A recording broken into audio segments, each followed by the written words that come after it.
sound right, boy.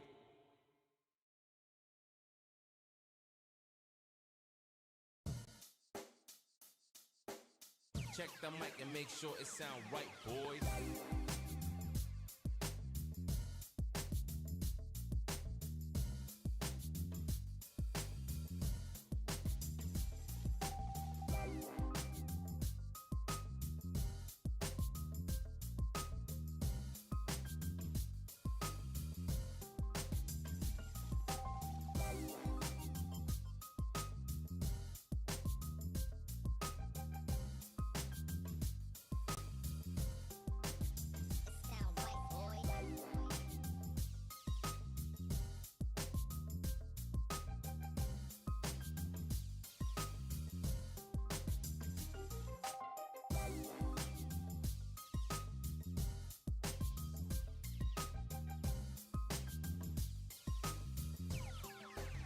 It sound right, boys.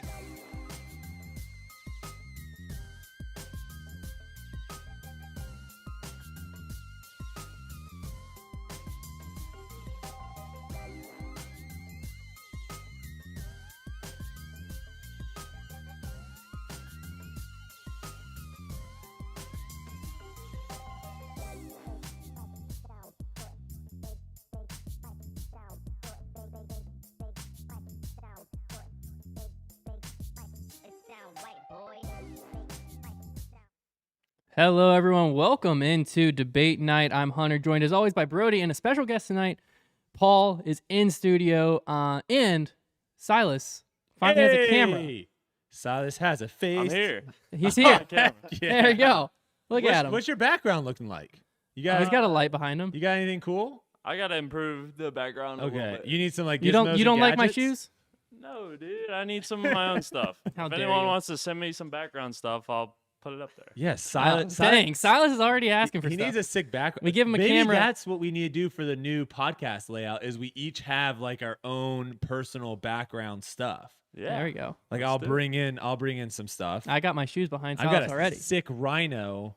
What? Kelsey would love that out of the house, and that would make a perfect thing. You'll see it. When you see it, you'll be very jealous with the situation. But yes, we are back, ladies and gentlemen. Sorry, it was my fault that debate night did not happen. I was talking previously before the podcast started, and I wanted to say, like, I think I mentioned something last week. You guys can or not last 2 week, weeks but ago. 2 weeks ago. You guys can let me know in the chat.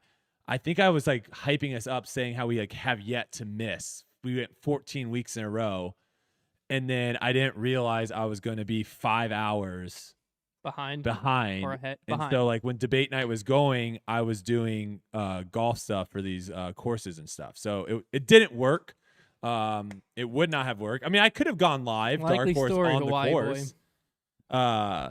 But yeah, so we're here, and I thought, hey, what better way to come back than have Paul, first guest ever on debate night, and I've got some good topics tonight. But before we get into the topics, Hunter, you want to let the people know what we got coming for them Thursday, Heck yeah. Thanksgiving, gobble gobble, 8 p.m. Yeah. So Thursday, 8 p.m. is when our Black Friday at FoundationDisc.com officially starts. We've got apparel dropping. If you haven't seen that on our Instagram, a full apparel line.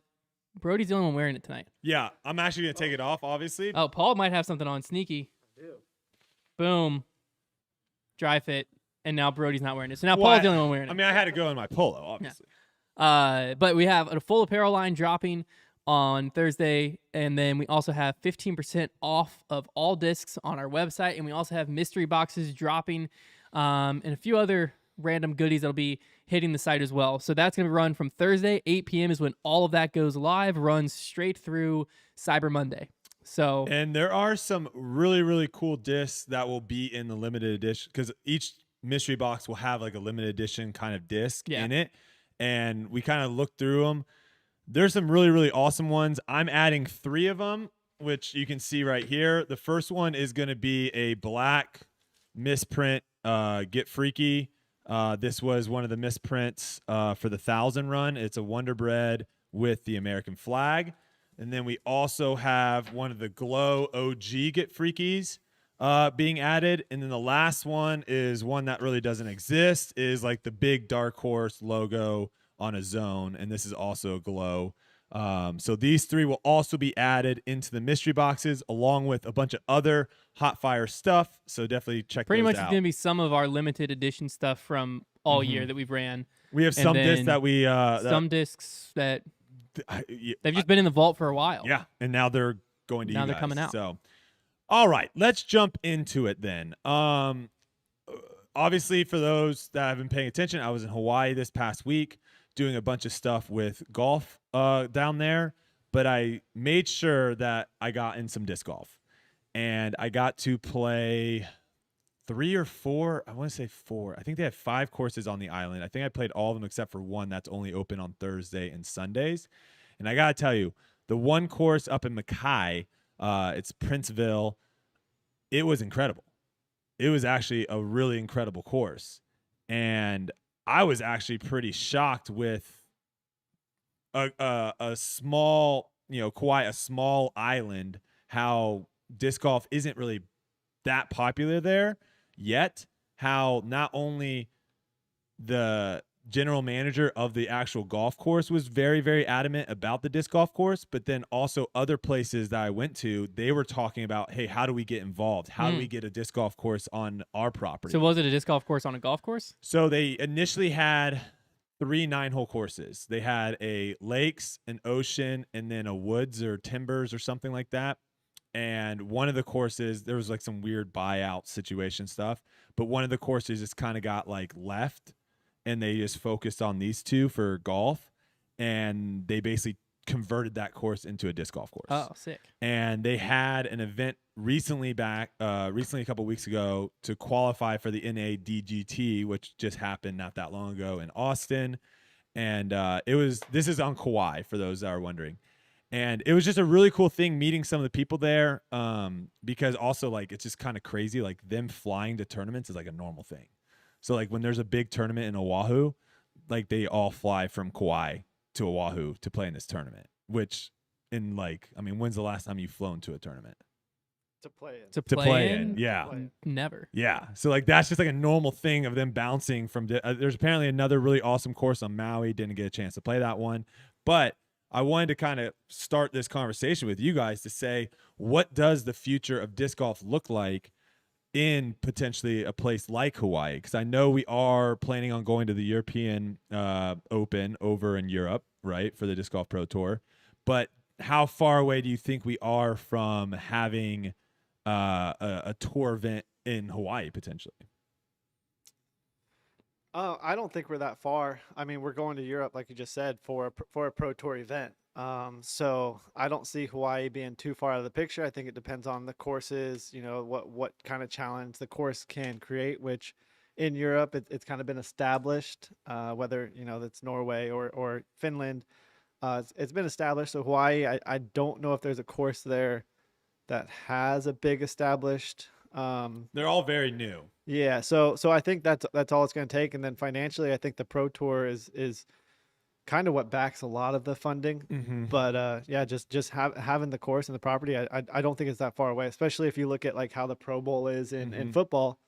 Who knows? Maybe an all-star event goes out there. That was one thing I was gonna say is, could there potentially be like a fun exhibition? Well, it's like a tournament or something out there. I don't even know when the last one was ran, but the Australian Open. Mm-hmm. In my head, I know Australia and Hawaii are opposite sides of the world almost, but in my head they're like a similar type vibe or location to where like everyone wants to go to Australia, and you happen to also have a disc golf tournament there, except Hawaii is much easier to get to than Australia for the main pro players in the US, to where like it's probably like a 4-hour flight, less than that, from California to Hawaii. Gotta be less than that. We flew from Phoenix and it was long. Because I've been to Hawaii, but yeah, it's once. probably, I would say it's probably like 5 there and Yeah. then like 4.5 back because it's faster Yeah, on the way back. I was gonna say, because But- I flew from Atlanta and it was 9, so I was trying to think just Mm. crossing up. But regardless, that's a lot better than when we went to Australia and it was like 12. or yeah, it 14. was 51 hours of travel, but that was Yeah. because we had 2 10-hour layovers. But it was like a 14-hour flight, in the middle it's, there. It's going to be interesting to see kind of the path of the Disc Golf Pro Tour, of how they want to run things moving forward. Because one thing I think like the UFC does really, really well is they hold these big events in different areas and they pick, their main event fights with the fighters from that area. So there might be someone that might not be like the biggest name in the world, but he's a huge name in Iowa, and they'll go to Des Moines and hold a main event for him in Iowa and build up that kind of UFC branding in Iowa. That's one thing I think it'll be interesting to see what the Disc Golf Pro Tour does, because right now, obviously, they do a really, really good job of running events and actually hosting the event. But it's going to be interesting to see how they can branch out from like the actual disc golf community that exists there currently, that knows what's going on, and branch out to more of like the casual disc golfers that play once or twice a week, that enjoy it, but they're not following along, to try to get them. How can we get those people out at events to like watch the to event. fall in love with disc golf? Yeah, more. Because I think we can all go back to when we were kids and stuff. Like, we all remember times where we went to our first basketball game or a first NFL game or our first PGA Tour event or whatever. And I think that really adds a lot of value. But getting there is a lot easier for those sports because they're all over the place. Where I think the Disc Golf Pro Tour, we got to be a little more creative in how do we get... Almost do you know, are we local going- marketing. Yeah, are we going into schools to do clinics the week prior? What are we doing? Yeah, because when I first got into disc golf, it was 2015, going into the summer of it. And I just started watching tournaments and stuff, but I didn't know the national tour existed. I had heard about Worlds because I went back and watched Worlds coverage. And so then I just searched Disc Golf World Championships and found out it was in Pennsylvania. And so I ended up, my cousin needed flight hours, and he was like trying to figure out where to fly. I was like, hey, can you fly us to Pittsburgh? And so we flew up to watch Worlds in 2015, like 3 months in. That was the first time I met you, right? Yeah. You didn't know it. I also freaked out over meeting Tompkins was there too. I met you and Tompkins. I got a picture with both of you. I don't know if I still have it, but regardless. that needs to pull up on your Twitter if you have it at some point. I flew there, but what I didn't know is there was at the time, USDGC was in Rock Hill, obviously, and there was a lot of other tournaments that were a lot closer than for me to go to Pittsburgh. But like you're saying is, I didn't know any of those existed because I just got into the sport. I knew Worlds existed only because of YouTube and like searching for disc golf tournaments and finding that tournament. And I think you can love, because someone was in the chat talking about like you play twice a week and you don't love disc golf. My point is, like, I think you can play disc golf and love going out and playing disc golf, but have no idea what's going on in the pro scene. And I would say the majority of people that play disc golf, like once a month, let's say, or more, probably have no idea what's going on in the pro scene. That's what's interesting is we've always, whenever, or at least to me, whenever I see the numbers of disc golfers, it's always a PDGA members. Like this year is the first time ever there was 100,000 active PDGA members. And that's awesome. But like, how many disc golf players are there? Because there's way more than 100,000. Because like so many players that I see week in and week out at Peaksview aren't PDGA members because they're just college players. Well, why would they spend money if they're not going to play an event? They probably don't even know PDGA exists because they're just having fun. They're just out playing disc golf for fun. I think the sport's starting to get to the point too. Like, you know, we're all fans of basketball or we're all fans of football, but none of us like actually actively play it right now. No, exactly. You know, and I think that's kind of where disc golf is there's fans of disc golf that have never played disc golf before. Mm-hmm. You know, like I've played football with friends and stuff, but I've never played it organized. So I think that's kind of where disc golf is getting to, is it's not necessarily the number of players anymore. You know, it could be in the millions, but we're starting to get fans who are just fans. Yeah, that's just what enjoy watching. Yeah. There's like 2 or 3 people that religiously comment on Grip Lock. They might watch this show too. I don't know. And their comments constantly talk about, they're like, I really need to start playing disc golf. They're like, I just stumbled upon this podcast and I love listening about this sport, but I've never played it. And one of them was like, I decided, I've been listening to this podcast for a month and just watched my first Pro Tour event last week. It was crazy. Jeez. I was like, what the heck? Like, people are just stumbling upon it, like you're saying, to where they didn't know what disc golf was. They didn't know anything. A podcast just popped up, and for some reason, they found the sport fascinating just hearing about it, much less they hadn't even seen a disc fly or anything. I love that. Yeah, I do that. I do that with some betting podcasts. Like, I don't bet. Yeah. But like, I love listening to it. Yeah. All the time. They're hilarious too. Now, we obviously did dabble a little bit in the prize picks, and it's gonna be interesting because I think Virginia is getting opened up, and I might dabble into that. Disc golf, I could do. 'Cause I know dabble. enough about disc golf. I like doing betting on stuff that I have like a. Although USDGC week, I would have lost a lot of money. You got smoked. I got wrecked. Got smoked. got You made a couple of the worst picks of all time. But USDGC is the worst tournament to bet on. It's got to be. You don't know anything that's gonna happen. because that course can just flip you up. Someone can go upside out down. and shoot a 10 under, and the same player can shoot a 10 over the next day. Yeah. All right. Let's talk real quick. We got Thanksgiving coming up. I didn't even realize. Silas, do you know Thanksgiving's on Thursday? Did you know that was happening? Yeah. Okay. All right. November 25th. Okay. All right. Well, He's got the date down. geez, wow. That just kind of like quickly came upon us, and I'm not really prepared too much with all the. I don't even know what we're doing. My mom's coming to town tomorrow morning. I have no idea what we're doing. I think we're having. Do you have a turkey? Heck no, Silas. I'm not doing no turkey. He's got pies. What are you He's doing? got I got pies. pies. He's got his pies figured out. I got Have a pie. turkey? Well, this is what I want to hear. I want to hear what is your go-to like Thanksgiving meal. Oh, it's perfect. I just Like ate mine. if you I just okay. came from it. You I go can first tell then. you. You go first. Well, okay. I don't like turkey. So you would think I'd hate Thanksgiving, but I love stuffing. So my mom makes a chicken with stuffing casserole. Okay. That's a must. Sweet potato with like brown sugar and oats Ooh. on top. No marshmallows. No marshmallows. I'm Okay. allergic to marshmallows. Dang. I used to have marshmallows. I used to have marshmallows, but not anymore. And then mac and cheese. Those are the go-tos. And then pumpkin pie, and my mom always makes a pumpkin cream cheese roll. What is who made the mac and cheese? My mom. What is her mac and cheese compared to Liz? Because I had Liz's mac and cheese. My mom's better. better. they're How different. so? Like more cheesy, more thick. So my mom makes on a 2 thin mac and line, cheeses Hunter. every Thanksgiving. Hopefully Liz very doesn't thin watch line. this. Oh no, Liz knows. Liz knows. My mom's mac and cheese. My mom makes 2 mac and cheeses every Thanksgiving because I like the mac and cheese she makes for me and Liz and Jimmy, and if we have any friends over, is Velveeta mixed with real cheese, Yes. mixed together, and then thick. buttery crackers on top. Ooh. And then the mac and cheese she makes for my dad and everyone else is pretty much the same mac and cheese, but without the Velveeta. But there's more normal cheese. Okay. I don't like that one as much. If you're a real cheese person, you'll like that one more. But the Velveeta one, yeah. I love Velveeta. Okay. So good. Velveeta's it's a thick, just like rich mac and cheese. I can get down at your Thanksgiving. I like that meal. And there is turkey there. I'm glad I just choose to skip. Oh, and then the rolls. Completely forgot the rolls. The Sister Schubert rolls. I don't know what that means. Frick. Oh, And those then- are so good. Wait, Yeah. how do you know what that is? And then King's Hawaiian. okay, Those 2. Hawaiian rolls. We have two forms of rolls. I felt like I was going to get like natural Hawaiian rolls when I was in Hawaii.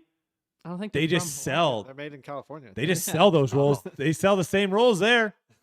They're still delicious though. All right, Let me- Paul, let what me do you look at got? this roll. Well, I think so. Growing up, I think my Thanksgivings were pretty traditional Mexican Thanksgiving, so it was always tamales. Ooh. So I never. I mean, it's like a surprise every time you open it up. So you don't know if Okay. you're getting beef, if you're getting chicken, or whatever else is. But that's definitely my favorite. And then sides, it doesn't really matter. And the reason I say like when I was a kid, because now I feel like this is my off season, so I try not to eat like junk. I'm Yeah. starting to get into. All right, let's get ready for the season. So it's hard to indulge That's in why I told- everything. I It's so told hard. my mom tonight. I walked in. I was like, "This is torture." And she's like, "Why?" I was like, "I have a turkey trot in 2 days. Gosh, And I was like, I get me can't just- started about the turkey I trot. can't just load up tonight. 'cause Yeah. then Well, I'll you feel can like carb load. crap tomorrow. You can carb load. I can't. It's good to carb The load other 2 issue days is that before. I needed to run today.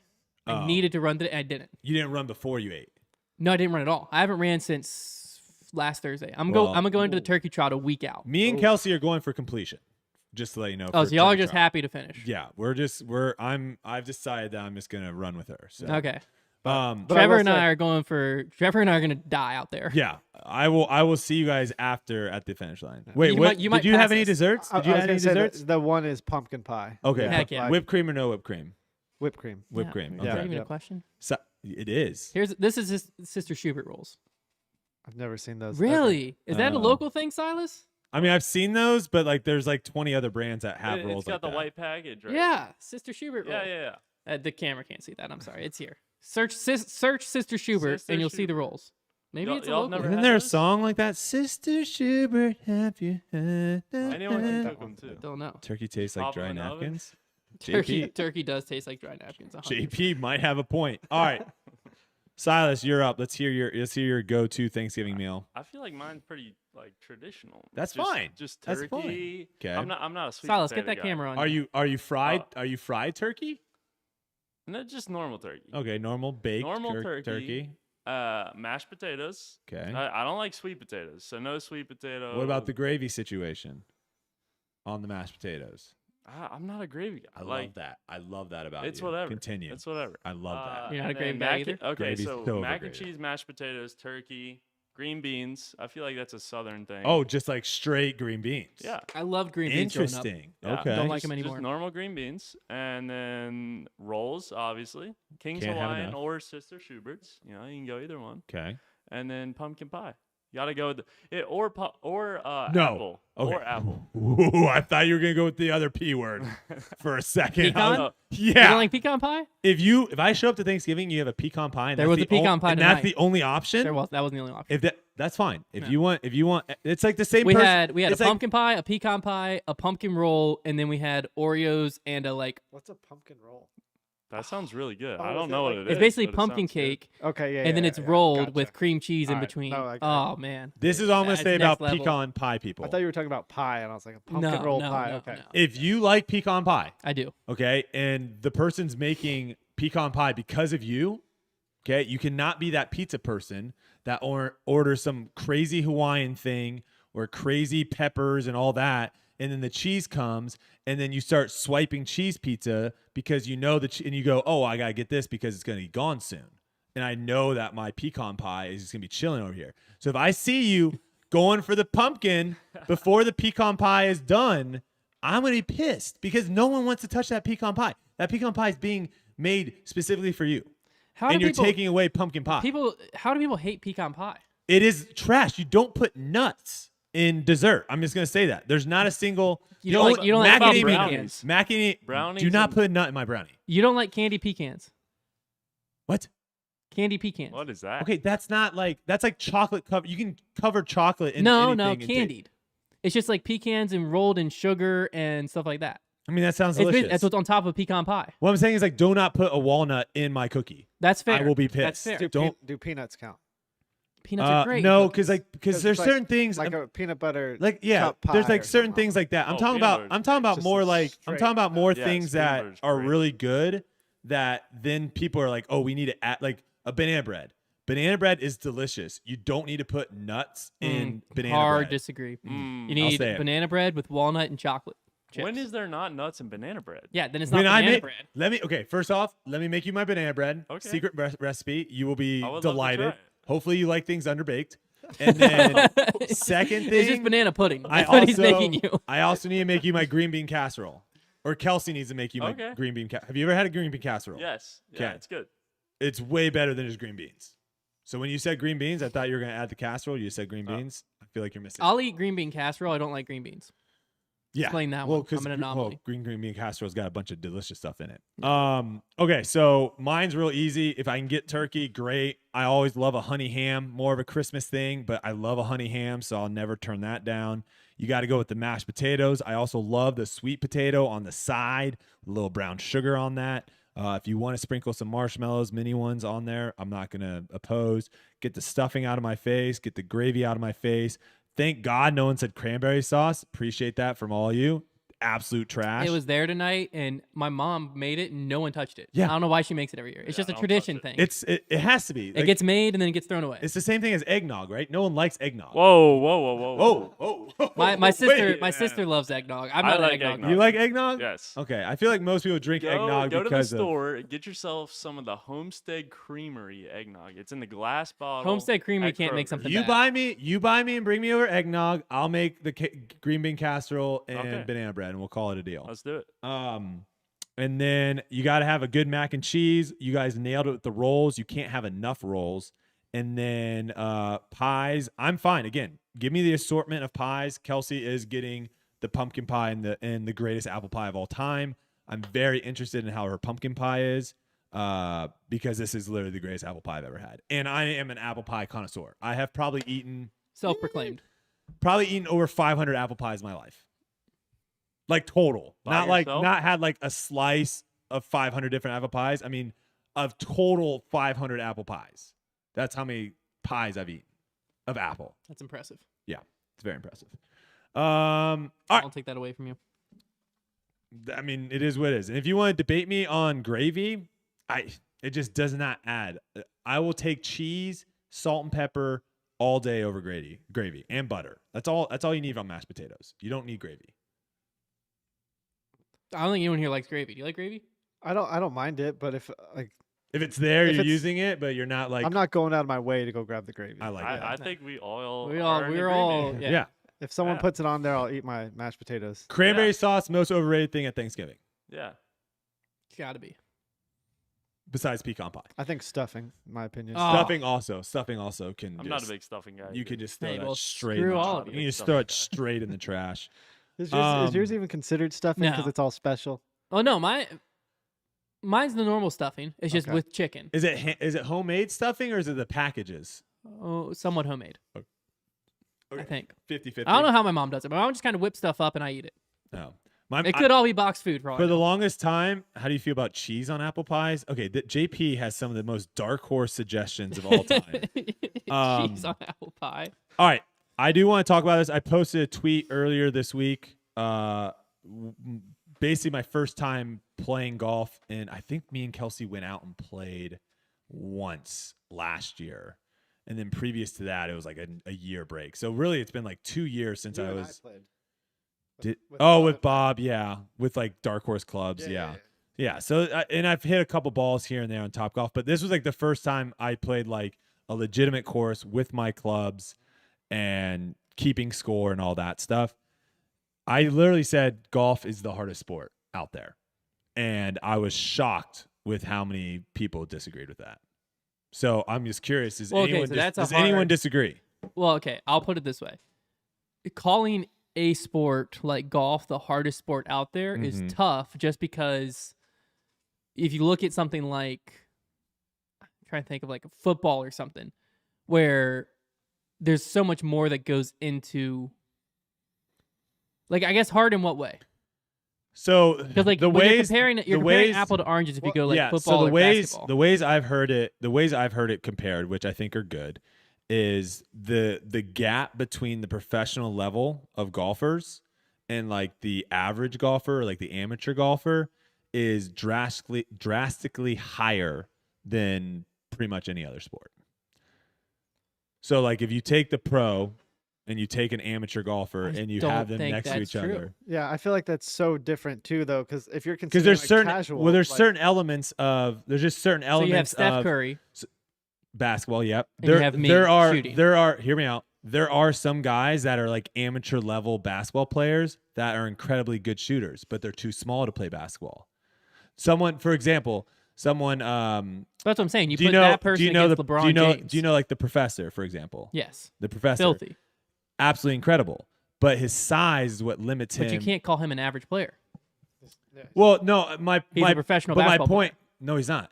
Oh, he doesn't make a living. I think it's- No. I think Well, he it's does, professional. he does social media. He does social media. Well, no, but he used to be a but- professional street ball player. Yeah, but my point being is like there's certain aspect like football and stuff like that. There's certain aspects of where someone's just not able to make it to the next level, but they still can be incredibly gifted in certain areas. It would be like someone who's Where- great at putting in golf. Yeah, can't get how off many, the tee. How many of those people exist? Or maybe the opposite. Very People who few. can get off the tee like crazy but can't putt. It's just That probably exists a lot. Sure, but there are people also in the NFL that are very good at one specific skill and not anything else in football or basketball or whatever sport it may be. Golf, there's very few people in golf. You have to be well-rounded across the board. Baseball, for example. Baseball, they have people like pitchers, right? Wasn't there someone the other day said that there was a scientific thing that proved baseball was harder than golf? I would love to see that.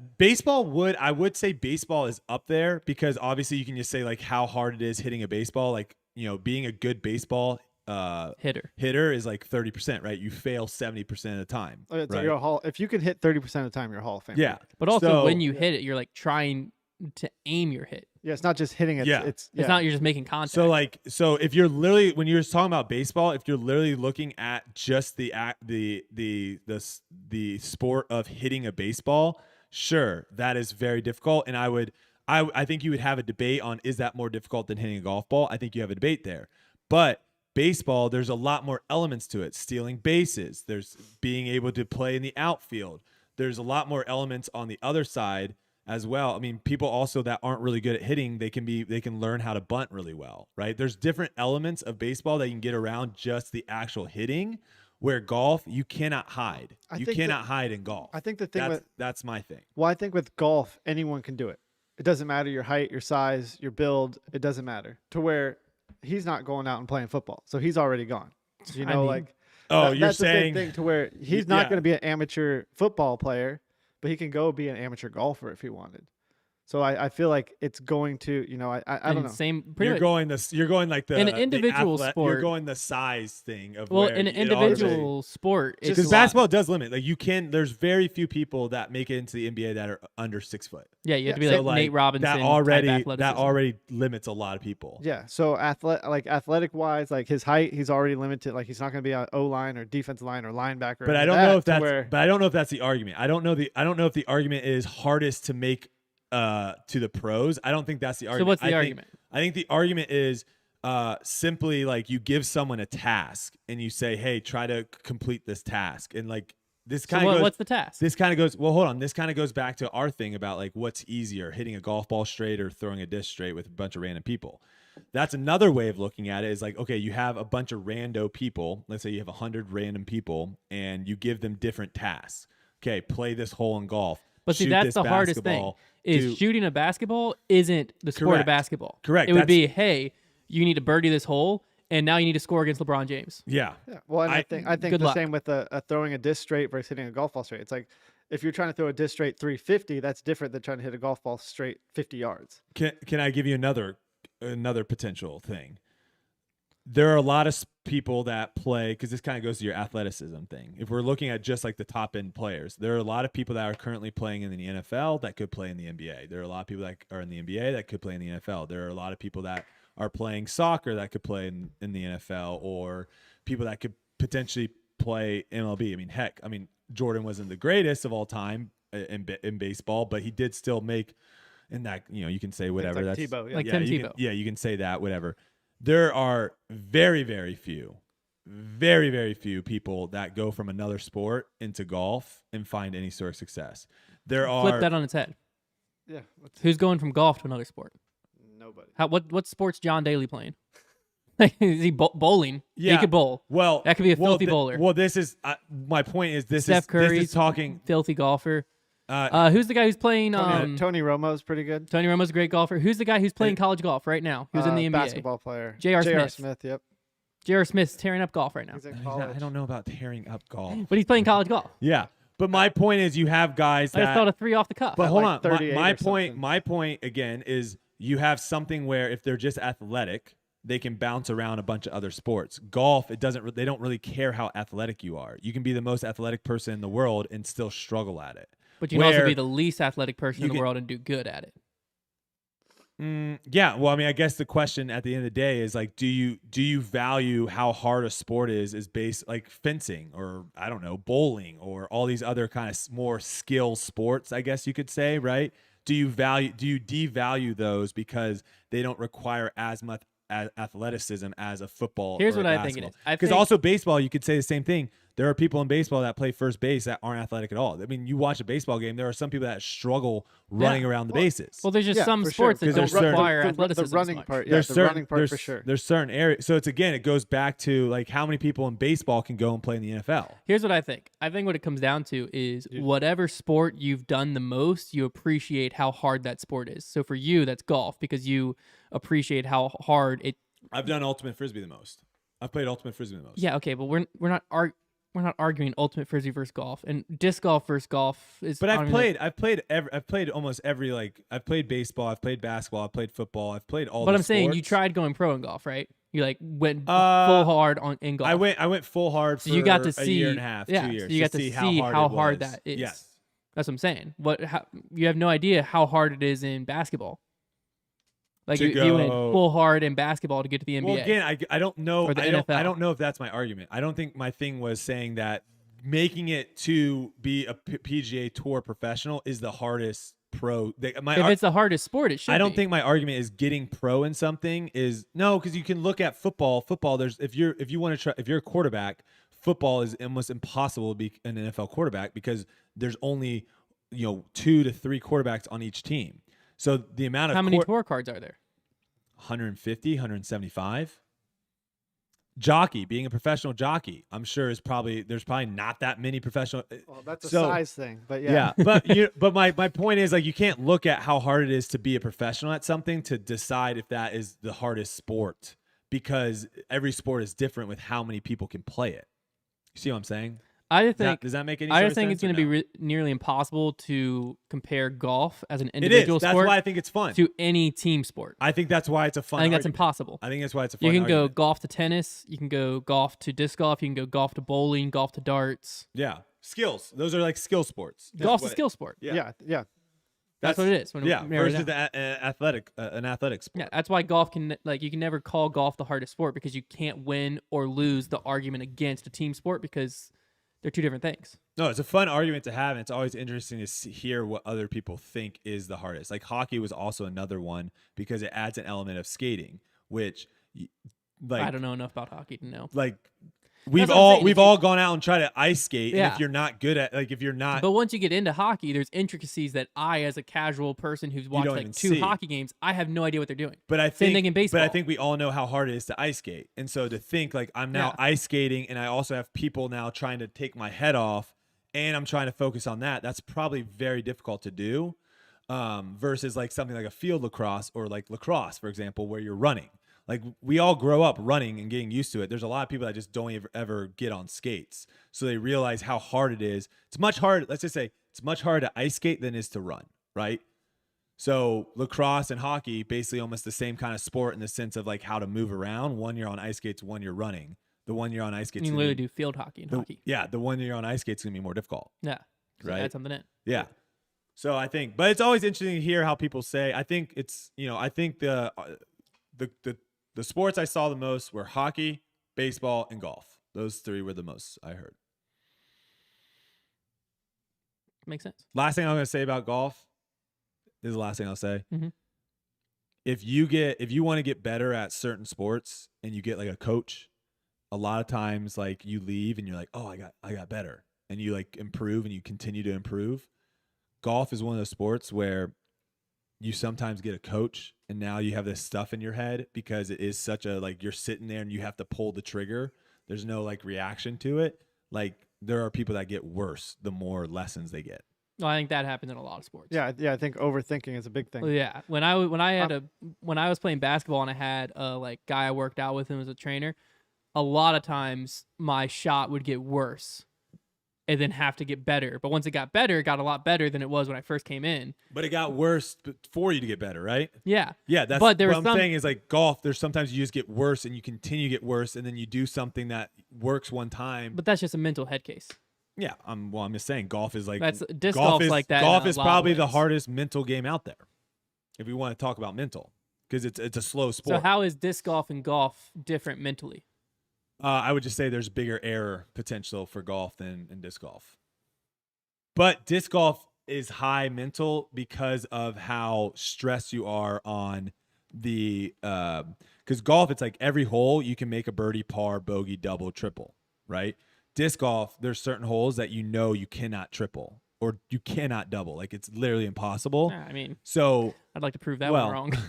but so it's literally birdie or par, and so like if you do not birdie, you're losing strokes. Where in golf, it's like if you bogey a hole, it's like, oh, no worries, I can get that back. Where in disc golf, it's like if you bogey the wrong hole, if you par or bogey the wrong hole, you almost have no chance of winning. You lost so 2 there strokes the whole is, field. I think there is that pressure of where you feel like you can lose a disc golf tournament in the first day because you just didn't score well enough. Yeah. Where in golf, it's like you're never out of it because the leader in golf could be 12 under and you could be 1 under. You could shoot 10 and the leader can shoot +5. That's never going to happen in disc golf. yeah. Other than maybe USDGC if the weather gets But absolutely even crazy. then, you have But so many even people in there- between. Yes. Yeah. So, all right. Oh, hey, you get me going and I'll freaking get going. How many people? I'm curious. I'm just curious on your tweet. How many people argued disc golf was harder than golf? I hope none. Oh, you didn't look. I didn't see You it. titled the podcast that, so I thought there was gonna be like some tweet. Oh you're no! fired out. Well, fired up there about. are definitely people out there that do believe disc golf is There's harder some in than the golf. chat. I was and watching. I would say those people have never played golf before. I see. Like me personally, I think golf is easier. I just never put the time into it. Like just swinging a club is not hard for me. Like that's just me personally. So if you went out and played an 18-hole course from the tips, what do you think you're shooting? Like if it's 72 is the rating on a course. What do you think you're shooting right now? Right now, after not playing in like 2 years, Just like showing up. just go out. 90, 100. Okay. I think the first round I played. So when I first started playing, I was in Florida. So I played for about 3 months. I went from like 120 to like 80 something in the 3 months that I played, pretty much every day. It also just by myself. Yeah, it also just depends on the type of courses you're playing though too, because I went out and shot 68, I think, at a course, and I haven't played golf at all. But then I also went out and shot like 79 when I played the tips at an actual difficult course. So it's again like disc golf, like you could theoretically have some people think disc golf is super easy if they're playing like Falling Creek from the Sure. front tees or the front baskets, and they'd be, oh, disc golf's no. I mean, like I fell into that problem of where the courses I was playing, I was like, dude, why do people think disc golf's so hard? This is actually really easy. You're And then shredding dashes. I'm just shredding dashes, shooting 12, 13, 14 under, and then all of a sudden you get on tour and you realize like, oh wait, I remember I got a text from you once. You're like, you said something, and you're like, yeah, I just shot 12 down at my local course. Like, yeah, it's easy. I was like, I'm like, this is so easy. okay. And then I realized like his local course is Peaksview Park. Yeah, because again, like when you don't realize the type of different courses are out there, and that I think that's the thing with golf too, is a lot of people that think golf is easy, you're playing courses that if a pro went out there and played, a pro's probably shooting 12 or 14 under on that course, which is, nothing, I don't know. It is what it is. We'll continue. I mean, I love it. And again, how the heck do you prove one way or the other? You don't. You can't. That's why I love it. All right. It's like the MJ versus LeBron GOAT argument. No, you can that you have some stuff you can look at. You say MJ versus the GOAT? MJ versus LeBron GOAT argument. Yeah. I'm on the MJ side. There you can kind of look at that and get. But we're not getting into that because they're playing the same. Because if sport. anyone disagrees with me. All right. Something that got brought up. So when I was out golfing, when I was disc golfing, the guy, one of the guys asked me. He looked at my bag and he was like, "Hey, is there like a limit on discs?" And I was like, "No, you can have as many discs. Like if I wanted to, I could have 3 bags of discs and bring them all out there." And he's obviously from the golf world, so he thought that was super interesting. And he was like wondering, like, will there ever be a time where and I know we've brought this topic up, but now that we have Paul here, I'm curious as to A, do you think it needs to happen? B, if it does, then how many discs would you like to see that number be? And then C, when do you think it's possible for that to actually happen? Well, I personally don't care, and I don't know. It's an interesting thing because like I carry probably between 20 and 25 discs, I'd say, on average. Can I carry less? Sure. I could probably go out and play with 10 or 15, but I carry them with me through practice, through all that stuff, and throughout touring. So I don't take them in and out throughout the year. So how many discs in your bag are for like very specific shots? How many discs do you have where you're like, oh, if I get in this situation, whether it's a roll, a forehand roller, scramble, probably like 3 to 5. Okay, 3 to 5 are like utility discs. You might see one time a tournament, yeah, or like one time around. Like I probably won't use it. Yeah, there's rounds that I won't throw a zone. There's rounds I won't throw a certain force or a certain Zeus, or there is rounds where I won't throw a certain disc. That could be dependent on wind. That could be dependent on the course, just because I didn't feel like taking it out. I like having my bag full so they don't like rock around in there. But I could easily see like a 25 disc limit, but also a lot of people like saying like, is there a disc limit because of golf? It's kind of a golf thing to where a certain amount of clubs I don't think there's a limit on golf balls, right? I believe you actually only can have. Is it 2 sleeves? 3 3 sleeves. I think you might only be able to carry 3 sleeves. That could Yeah. be that I could be could be- trouble for me some rounds. I could be so- incorrect on that, but I think there actually might be a limit on. But there is a limit on golf clubs, which is 14. Yeah, so people kind of compare like, well, you can only take 14 clubs. Like, why can you take more discs? But it's like the golf balls and the clubs combined is what we're carrying around. So it's like, how do you limit that? If it's 9, do you say it's 23 discs? Like, so it's hard to say. I don't care to have a limit on it, but I can definitely see like if people are, carrying around 2 bags for a round, that's going to be a little obnoxious. There is no limit. Right? No limit on He golf used to- balls. yeah, I he- was gonna say no that's limit? what Okay, I Google. didn't I just think so. googled it. Yeah, I so- think No limit. the times I've heard people running out golf balls is because like the caddy already Only brought well those Yeah. bags are super heavy. Yeah. So most of the time 3 sleeves is So- all you need. So that's kind of how I look at it. Is like the discs are kind of like the golf balls, to where you Mhm. could lose one or get it scuffed to where it's unthrowable, similar to a golf ball. So I do see it similar to more of the golf balls than the clubs themselves. Yeah, that's what I've always said. Is it's really hard of an argument because like I carry 3 destroyers right now that all fly rather similarly, but it's only because like if I want to practice with multiple, like try that shot over and over and over, or in a tournament if I'm playing a water course, I'll narrow my molds down, but I'll duplicate those molds in my bag. So then like if I'm playing around a lot of water and I lose a dunk disc on the one. first hole, I have another one. Yeah. So I think where I think disc golf's unique is like if a player wanted to carry 30 discs because of that, he might need to certain rounds. And what I do think there could potentially be is a certain amount of molds. More Limit the so molds than- and allow however many. Interesting. Yeah. Okay.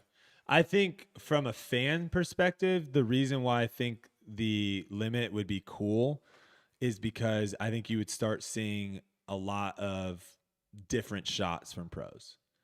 Like you disc know, people if having you- to manipulate their discs. Yeah, so let's just say you limit it to 15 or something crazy like that. I think you would have to start seeing people have to, like you said, start throwing a disc on extreme hyzer or start really turning on over a disc or something where now they can kind of basically still throw their flat or their stock. Because basically that's what you're seeing. The top pros, for the most part, are throwing stock shots as far as like angle control coming out of their hand. The only difference is they're changing what disc they're throwing. That would be the only thing is I think you would start seeing some really interesting lines being taken. And especially if you do go to a course, Fountain Hills isn't there, but that is a notorious course for, you losing a couple discs.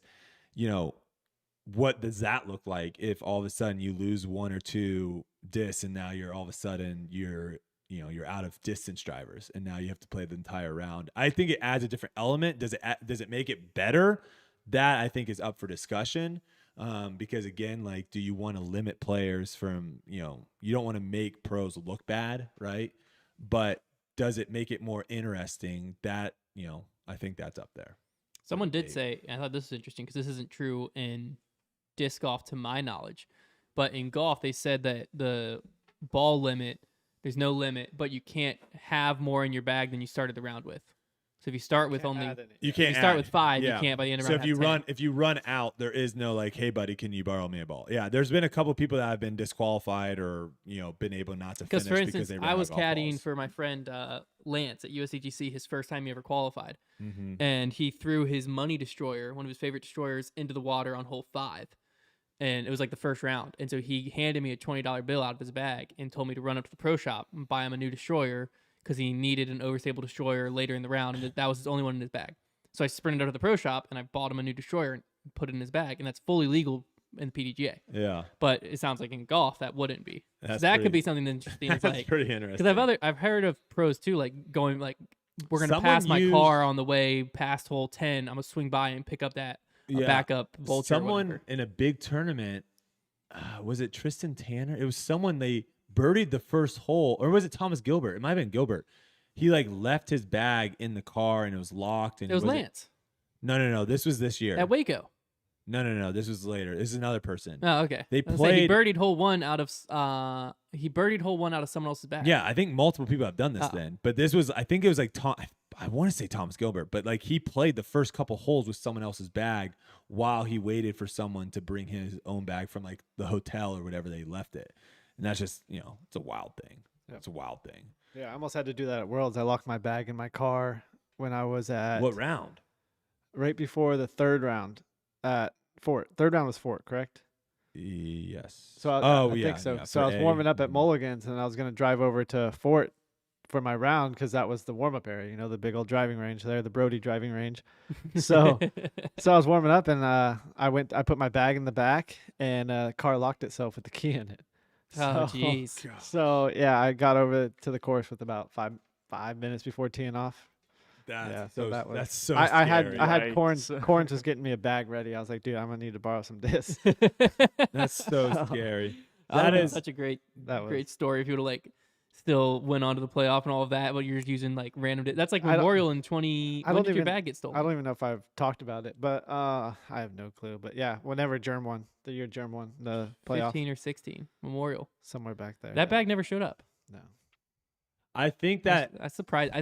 I thought for sure someone would like flipped it on eBay. that Well, might be what the most beneficial thing for caddies in the future for disc golf is you have someone that their sole job, like their number one job, is to make sure your bag is safe. Well, that's what happened when my bag got stolen. I had a caddy that had it. Oh, well, that's So, not good. yeah, Who yeah. the heck was that caddy? Then Well, we went out to lunch after the did round. they ever caddy for you again after that? Yeah, we won a couple worlds together. Oh, okay. Okay. Hey, Paul, I got you, man. Okay. Stylus on the bag. I'd love Silas to wouldn't let that see- bag out of his sight. Yeah. Steph Curry did a good job this year. I will Yeah. say on the bag. Okay. Last thing before we open it up to some questions. So this was something that was also brought up by the general manager of the Ocean Course, which is on the north side of Kauai. Also, the cool way I guess of saying it, or the local way of saying it, is Kauai. I didn't know that. I always said Kauai. People used to call Kawhi Leonard that. Kauai. Yeah. They called him Kauai Leonard. At least someone. Yeah, that was Who? a thing. That was a thing when he was Probably with Hawaiians. Yeah. Wait. Who? I've never heard that. a guy on our disc golf team How do did they it say Hawaii? all the time. They say Hawaii. That's how they say it. Yeah. They would so call him it's- Kauai. Okay. I promise. You're saying you. someone on the disc golf team, not like no, but it was not a a thing. It was a thing. broadcaster. No, not a broadcast. It was a okay. social media thing. Okay. It might have been. I don't remember what it was, but it was back. It was when they were doing when Kawhi won, when the Raptors won the NBA. Let me What's see the you, NBA uh, championship. Let me see you hang loose. Like No. someone that you just you're in Hawaii and someone just let you get in front of them in their car and you like say thank you. Let me see it. Why? Let me see. I just kind Why? of want to see. I just Why? kind of all right, Size. Let me see yours. Silas will do it for sure. Let me see yours. Let You're your hair hang down. loose. Let What your do you hair mean? down first. You're hang loose. What? I feel like I'm Okay, getting trapped. so this is horn frogs, or no, this is wolf pack, I think, or horn toads or something. Then you got like Texans, and then the hang loose. It's just Texans, but it shakes. Yeah, let me see Oh, it. this. Yeah, okay, size. Yeah, see, size What? fits in. So It's just it's like I apparently felt like I was getting trapped apparently into the doing something I shouldn't have done. no. Kelsey made fun of mine because mine was so bad. We'll so do I just- it. Well, I did. I first like did this. I think like the punk rock Oh, thing. what the? Yeah, I got all frazzled. Have you ever seen the video that Let's see it, bro. Trevor makes fun of me all the time? All right. The looser it is, the more local you are. Trevor I makes think. fun of me all the time. Like because, if you go, You if you don't go, even lift your arm. if you go like super tight like this and you're like this, then they know. But if you're just like Immediate if tourist. you're just like this, Yeah. like super loose, then Trevor made fun of me because we were closing out a video, and Hawaii. what did I? Hawaii. For some reason, I was rambling and trying to find my words, and for some reason, my hand naturally was just like, "All right, guys," and I was like, "What did I just do?" And then Trevor like made fun of me for a You're a solid 2 a months. Hawaiian local right there. Yeah. I loved it. Yeah. When you try to fit I was in, a and you longboarder, just man. don't. I can see that. You? Okay, What? so You were a longboarder? Yeah, That's how he hurt. that's That's how how I he broke dislocated my himself. shoulder. That got me in the disc golf. Oh. That's how I'm here, man. Did you really not know how to do that? No, Or I you're did. I nervous? just- I Okay. thought he was- I wasn't trying to I trap thought you. he was backing me into a corner. I wasn't trying to because trap he was you. only asking me. I wasn't trying to trap you. I was just curious as to what you were going to do. Okay, but going back to it, so they had this course, right? This is the disc golf course that we played up north. We have a video coming out on it soon, and they also are putting in, like they're very, very interested in disc golf, which I love hearing. And they're going to be kind of doing a lot of renovations on it. So I'm curious to see what happens. Because right now the tee pads are all natural and they just kind of have, little markers there for you. But it was interesting because we were on hole like 5 or hole 6, and he came out on a golf cart and he like was kind of apologizing about like the course's condition. And he was saying like, hey, right now it's like really, really hard labor wise. He said like, cause, in Hawaii, they have like a lot of like, the locals there have basically, they really only work, I think 3/4 of the year or something. There's just a lot of time off that they have. And they always try to get people to take their time off earlier in the year and not around the holidays. But then, they have all this free time off that they're like, I have to take time off. I can't work overtime kind of thing.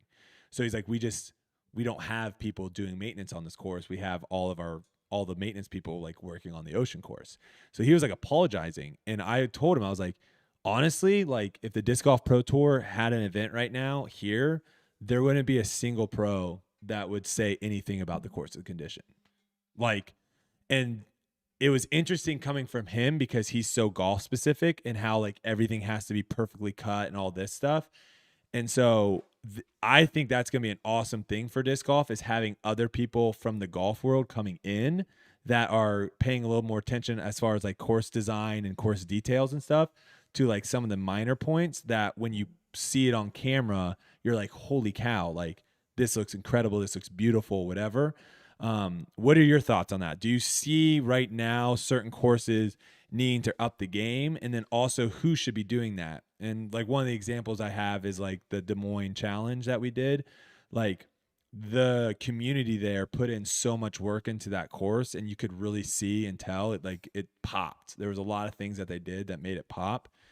Where are we at? Are you saying like should it be the community or like the course owner or the pro tour? Like what are the options when you say who should it be? Yeah, I mean I think it's who should be kind of in charge of making the course look a certain way for when the tour comes there.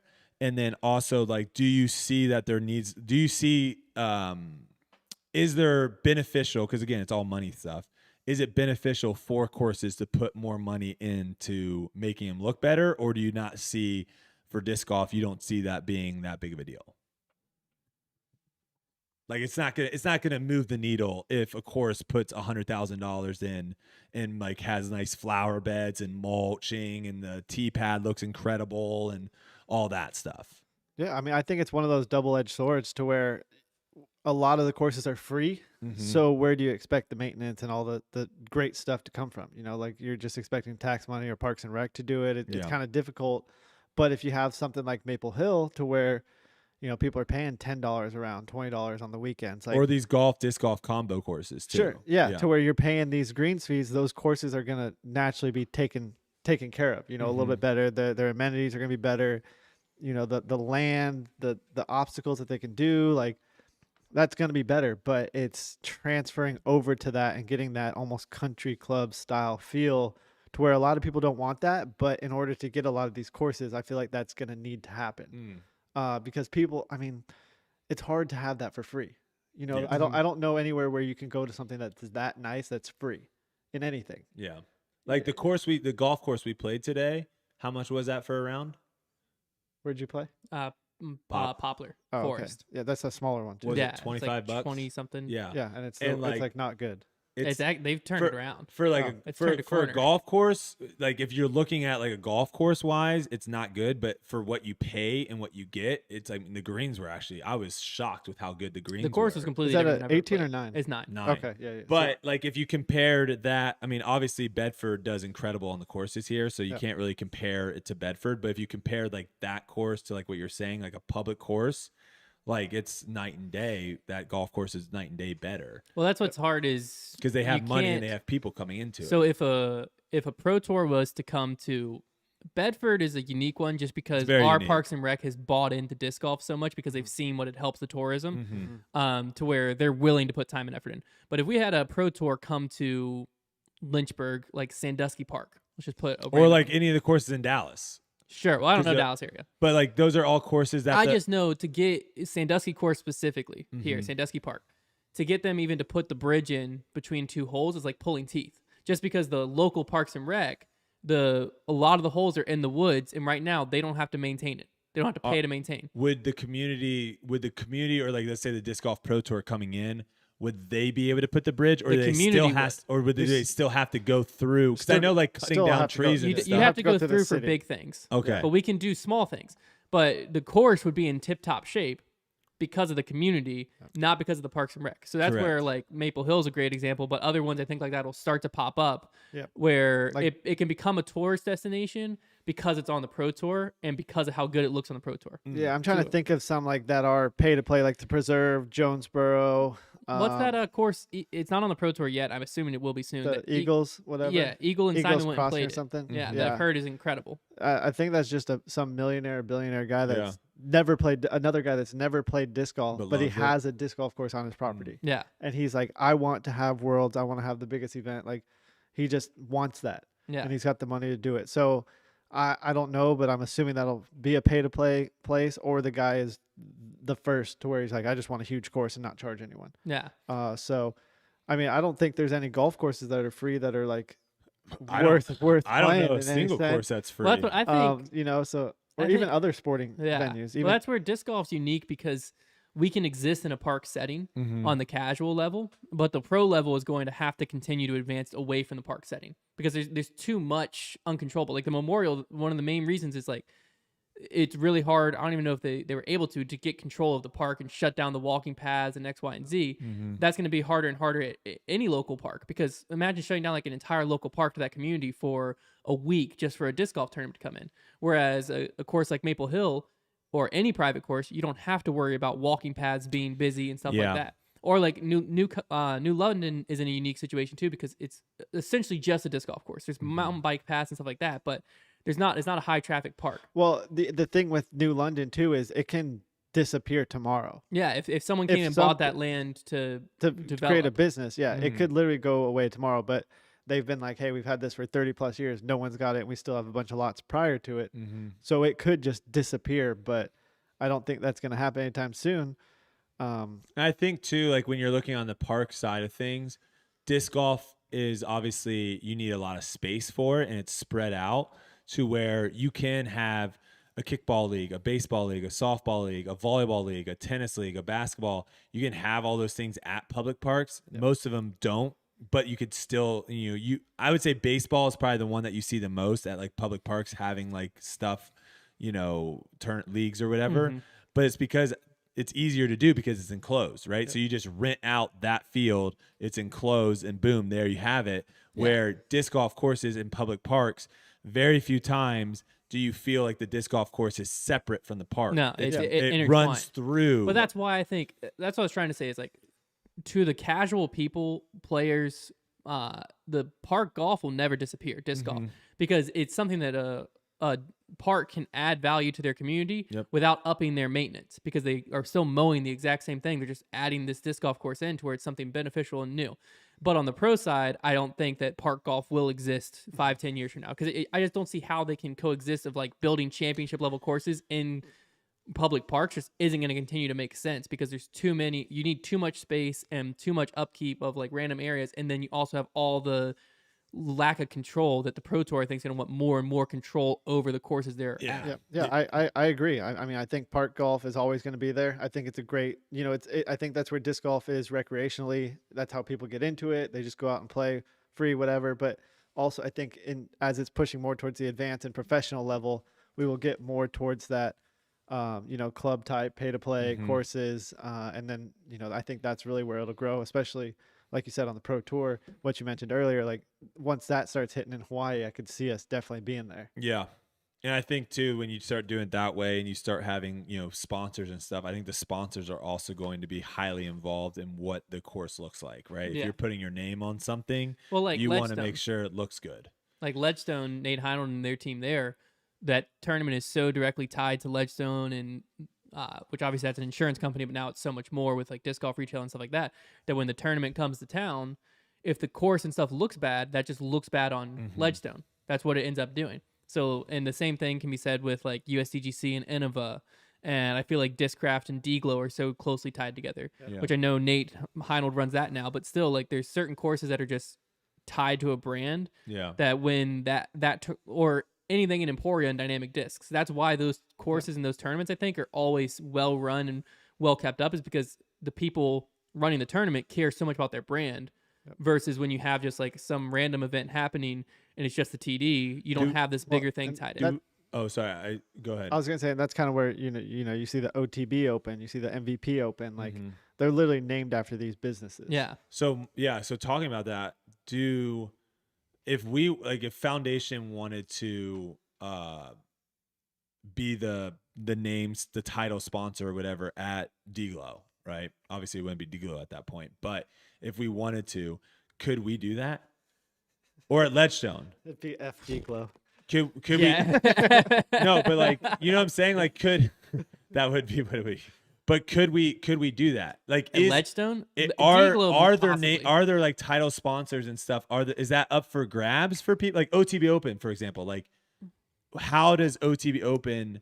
Did they pay for a certain number of naming rights, and then at that it'll be open, and then the turn? Because like it's kind of weird where like these tournaments happen with. Yeah. I think there's multiple ones. Like, so you mentioned Ledgestone. It could be Foundation Disc Golf presents the Ledgestone Open because that's who runs that tournament. But there will never be a time where it's the Foundation Disc Maybe. Golf Open. maybe Because that's where it's kind of weird. Is like. But that one I don't think so. But like the MVP Open used to be the Vibram Open. That's what I was going to say. Mhm. But the and- difference between those two tournaments is Ledgestone, Nate Heinold, runs and operates that event, whereas Steve Dodge runs and operates the MVP Open, but he doesn't have direct ties to MVP. But will there be a time where the Disc Golf Pro Tour says we're running all the events? Maybe. I don't know.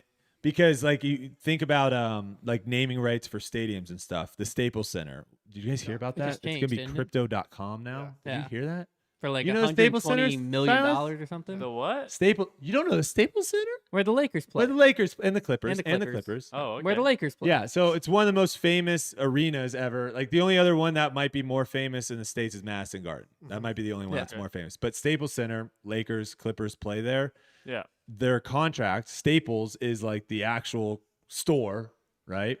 Yeah. Their contract got up and crypto.com bought out the naming rights. So now they're no longer playing at Staples Center. You're now playing at crypto.com Oh. Center. It's Crypto Center. Crypto Yeah. Center. Take the Wow. dot. Yeah, I don't know why they kept the .com there, but then you know it's crypto.com. but that's kind of my question. That's kind of my question. With 700 million for 20 years. Sorry, I have my that's number a way steal. off. That's a steal. But that's my question with disc golf is a lot of these Wonder if they paid in tournaments Bitcoin. are so attached because they were created by yeah, Discraft that's the created tough this part. tournament. Nate Heinold and Ledgestone created this tournament, and then Disc Golf Pro Tour kind of showed up. There Because like needs USDGC, same point. you're never getting that away from Innova. Innova That's created it. not true. Innova owns a trademark. Nope. U.S. Disc Golf owns it, not Innova. Okay, Ooh. but US Disc Golf's Innova East. Glad Paul's here. I didn't know that. There is no such thing as Innova East. That's Disc Golf United. No, it's Yeah. no. DGU. Google. Whoever wants to go on there, Google. It's Carolina Flying Disc. That's the official. Yeah, company. but they have a DBA as Disc Golf United. Whenever you get a Those- check from Disc Golf United, it says Carolina Flying Discs. I just DBA, think they have a Disc bunch Golf of other United. companies. They probably do, but the Disc Golf United is like their DBA because like when you run a tournament through there, you get it from the Carolina Flying Disc and then DBA. Yeah. But regardless, It'll be interesting to see what happens. My biggest thing is the PDGA doesn't own that trademark. Yeah, that major is owned by U.S. Disc Golf. Yes. Yeah. Yeah, but it will be that in the story. I think it will be interesting to see how that goes for the future because I do believe the Disc Golf Pro Tour obviously wants people involved and whatnot, but at the end of the day, like they want to be able to sell those naming rights for those tournaments. I would be interested to see like if someone walked in and said like Ledgestone Insurance Open, I want to what is the number that it would be like I want to fully change the name to the we'll just use Sure to the that's the brand of the mic because it just sounds like Sure, but to the Sure Open. Like what is that price point? Because like Heinold would probably still be the guy running it. Yeah. Well, yeah. I mean, it depends. Because if you take Heinold out, then do you lose Eureka Temp? And Do you you- lose like other things? So I think that's what we need to happen though, because that's going to create the bidding wars and more Correct. money. Yeah, more but that's money. where I'm just you interested know- in like if it wasn't the Ledgestone Insurance Open, if Sure came in, well that's the other question Yeah, too. how Is much money? where's that money go? To the Pro Tour is where it should go. But here's the last question. We'll open up Is the calls. Ledgestone paying Well, this goes for every pro like MVP should. and stuff. They should, but I don't think they are. Like does Ledgestone pay the Pro Tour to have the Ledgestone Insurance Open or See, do they I pay the don't- tournament to have see, the Ledgestone Insurance Yeah, Open? that's what I'm saying. I don't How does think that work I in don't, ball golf? So here's my question. We should have some type of punishment if you call it ball golf. You know on the what? Here's podcast. the thing. I'm over the ball golf thing. Oh, you're over it. I'm over it because I heard it so many times from people in Hawaii that are golfers. I'm over it. That's all it took. Thank you. That's It all is. took. It's That's if you all. want it, it's getting so Hey. it's getting so intermixed. You know what? that Maybe I'm over Hawaii it. wasn't overrated. Yeah, I'm over it. If you want to call it ball golf to not be confused, I'm fine with that. Oh, wow. So I There never we thought go. that would happen. Clip that. Someone clip that. I That will should be the clip. I will Yeah, you heard it here yeah, first, folks. I will change my mind when I see that I'm wrong. It's fine. All right. Clip Have that. you ever heard of the Waste Management Open? Yes. Have you ever heard of the tournament, the Phoenix Open? They're the same thing. It's the right? same thing. Yeah. I've only reason I've heard of both is because you've told me they're the same thing. I Okay. would have never heard of the Phoenix Open. Correct. So that is one of those things of where the Waste Management Open Waste Management has been the title sponsor for that tournament for so long. I think they did another 10 years or whatever. And we talked about this earlier. Yeah. That everyone just puts those two together. But if someone wanted to come in, Shore wants to come in and spend $100 million to be the title sponsor for 1 year, it would now be the Sure Open at the Phoenix. It would be the Phoenix Open or the Sure Open, whatever, right? You bring up a good point. I don't know. Are these companies Is MVP paying the Pro Tour to be the MVP Open, or is MVP paying the tournament the MVP Open or to be the MVP OTB? OTB is another perfect example. Yeah, that's what I'm saying. Any like naming Anyone. title. Like, Yeah. I wonder. How would that work if we wanted to do the Foundation Disc Golf Open at New London? Where Yeah. are we paying money? To the Pro Tour, or Or is the Pro Tour just saying like, hey, that's fine to call it that because we know you're doing a lot of work on the ground? Like, I don't know. I don't know either. That's interesting. I've never thought of that before until that we were having. But a I'm with conversation. Paul. When that gets fixed, however that does get fixed, I think that's gonna be better for everyone because then the Letstone Open is a massive tournament, right? Yeah. People would want to try to get their names in there to have it called that. And now all of a sudden people are Letstone saying, wait, we want to stay, we're gonna up, and all of a sudden money goes, oh my gosh, money goes higher. So I actually just went and saw the movie King Richard. If you haven't seen it, I highly like it's such a good movie. But That's the Venus and Serena Williams. yeah, so right? it's mainly about her dad. But like when you think when you think Serena or Venus, what do you think? Like Nike, right? Mm-hmm. Like that's all they've been with. But in the movie, it kind of talks about her upbringing and when she signs, spoilers, whatever. But like you don't think of who her previous sponsors were. And in this video, you find out who she was previously sponsored for like $12 million.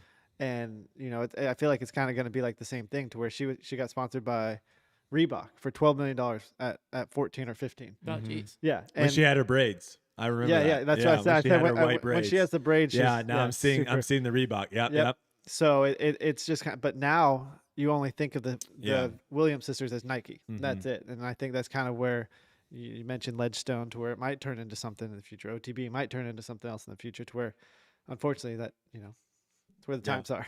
Yeah, it's interesting. I've never thought of it. Like, does Augusta pay? Augusta needs to pay. The Masters needs to pay. All right, let's open up to some calls Surely here, not. Silas. Let's open up to some calls. We got Paul here, so if you got anything specific that you want to talk to Paul about, dial in. Silas has the number. I'll hear him Silas, You'll you hear him want here. to hit the number? Let the number know for the people listening. Let the number know for the people listening. Yeah, let the Hey, people number. let the People people are know what the listening. number is. Let the people know what the number There we is. go. All right. The number is 434-218-3602. Call in. We'll take your call. I do want in the future, let me know when you have a call, Size. I do want in the future, I want to kind of like reach out to some people that I know that have just like thrown some like hit pieces on us and like give them the floor. Have you guys done this at all? We've Julius Julius Caesar? Caesared a couple people. One person. I've also Julius Caesared myself, I believe. Yeah. You have. Yeah. Okay, we should It have was someone. needed. Okay. Hello. Hello, can you hear me? Yeah, what's going on? Hey, nothing much. This is Skylar Lay in Indiana here representing. I think this is the first Indiana call, not sure. Could be. Could very well be. Well, hey, I just hopped on. I hope you guys haven't already talked about this, but you guys are open to like non-disc golf related debates too, right? Hey, whatever you got, man, hit it. Well, I saw the name of the podcast, and my first thought was, what do you guys think is the hardest sport in general? Yeah, we had a pretty long segment about that. We can go around real quick and say which one we think it is. But yeah, we did talk about this for like 30 minutes probably early in the podcast. Oh shoot! But I My think bad. no, you're good. I think we all kind of We never listed our hardest. Yeah, but I think we all I don't know basically. mine. I think I'll golf. decide by the time it gets I to think me. golf, disc golf, hockey, and baseball were all mentioned. Nobody says soccer. That would be mine, just my personal one. You think so? Oh, that's the thing. Do we go personal or we go like hardest period? Oh, like what you struggle? I mean, personally, I'm gonna say swimming because you can die. What? You can literally drown. It's the You can die in think you so die in many every sports. sport. You die in No. so many You can sports. die in No. disc golf. No, I'm saying me. Boxing. For me, you me. take a- No, like boxing, I get hit once, I tap out. I'm out. Swimming, there is no tapping out. You drown. If once You get can't tired, swim? stop. What? You can't Do swim. you not know how to swim? I do not float. Swimming is the most difficult. Literally, swimming is the most difficult sport for me. Just breathe in. You float. It's the hardest sport for me. I've done curling. Curling, absolute beast at. Swimming, trash. How am I Breaststroke, my breaststroke, nasty. Everything else, trash. But yes, if you want to go back and listen to us talk about that, yeah, we talk about it for a long, probably too long. What's yours, Hunter? But we My- think you my- call. Okay. We appreciate you calling in. I gotta list mine and Paul's gotta list his hardest sport. Well, he said soccer. Well- Go ahead. Real Okay, I quick. guess so Paul's soccer, my hardest sport. I'd go pole vaulting. That's a good one. You can shatter a lot of bones in that. I'd be Silas, terrified. go for it. Silas used to be a pole vaulter. Do you know I can that? see Silas as a Back good in the pole vaulter. day. Back in the day, Back Silas in was the a pole day, vaulter. What's your- 150 what's your- pounds lighter and yeah. What's your hardest sport, Silas? Hardest sport. I'm gonna go with hockey. Okay. That big Hockey's one. not good for tall people. Right, Our center of gravity is way too high. but it's so fun to watch. Yeah, I was that has gonna nothing to vouch do with for- it being hard, but So, all right, brother. Yeah, we appreciate. I Yeah, agree with go Brodie. back, listen to Yeah. it, and then drop some comments on what you think about what we said. All right, cool. Thanks, guys. All right, brother. Appreciate it. Take it easy. Big fan. Yeah, pole vaulting's terrifying. People I wanted don't me like to heights. Julius Caesar him, but like, That was a fair question. yeah, we, it was a fair question. We hadn't answered what our hardest one was yet. Well, we were talking about like personally. Again, I will go to my grave as like swimming. You will die. Like surfing is also up there. Like you can die. Surfing's terrifying. Like too. I'm talking about like some of the top people in the Well, world. that's more Well, then dangerous I than mean, if we're swimming. going surfing, we can go skydiving, cliff diving, base jumping. Well, like, I think we're going to harder than extreme sport. skydiving is the squirrel suit people that like fly through Sure, rocks and stuff. wingsuits, Yeah, hang gliding. Those people are insane. Water polo is also terrifying. 'cause Water people, polo has people to be the hardest legitimately sport. try to drown you. Yeah, that's my favorite sport to watch in of the Olympics. Is that They underwater, literally try to the drown underwater you. thing. People are like holding you down with Yeah, their feet while you're I- like throwing. I do not like that. Yeah, water polo's got We got another call, Silas. Yes, we do. Hello. Yo, what up, guys? What's good, brother? Hey, this is Colin from York, Pennsylvania, but Silas knows me as Taco. Whoa. Silas. Little insider info, Silas? What? All right, worked at camp Taco. together. What's up, brother? How you doing, man? What's good? Oh, we're chilling. Awesome. Well, I want to know what you guys' thoughts on grass manipulation. Is it tacky or is it an advantage thing? Should we put it in the sport? So I can imagine a 300-foot hole, huge dog leg left, and the only way to really reach the hole is if we put in really, really short grass, almost like a golf green. That's about 1,800 square feet, 275 feet down the fairway. Okay, you said grass manipulation. I thought you said Yeah, graph graph manipulation. manipulation. I thought we were going Graph. some math Going way. stats. I was going like real deep with you. So you're saying like changing the length of the grass, like Exactly. Purposely. Yeah. Well, I was Exactly. I was trying to say purposefully, but yeah. All right, Paul. What do you think? Changing the length of grass. You in or you out? As in, like, let's say it's just, yeah, like you said, 300 feet. You probably let the grass grow in a certain spot just so you have to carry it so it doesn't Mhm. skip or slide. Yeah. I mean, that's fine. You like I mean, it? yeah, I mean, it kind of reminds me of something like at USDGC 17, they put the hay bales there. So it'd almost be the same thing if they let the grass grow, maybe Shorter 2 or shots 3 get feet. knocked down or something. Yeah, where they stop. Yeah, to where it's more of an out of bounds. You have to carry it. I mean, I think it looks really cool. I think in like Michigan and the Midwest and stuff, they do have the grass grow really tall and kind of shape fairways and stuff like that. I think it looks really good. I think it does affect shots. I think it affects shots when they're landing, not necessarily a whole lot with the run up and throws, Mhm. but I mean, I think it can really look cool. Well, I think the tall Get that grass, tall sawgrass. tall to grass, I've always Florida. hated running up in. Like if I like when Like, we even played, if it's like a foot or two tall, like thick, I'm talking like knee high. knee height. Okay. Like Falling Creek.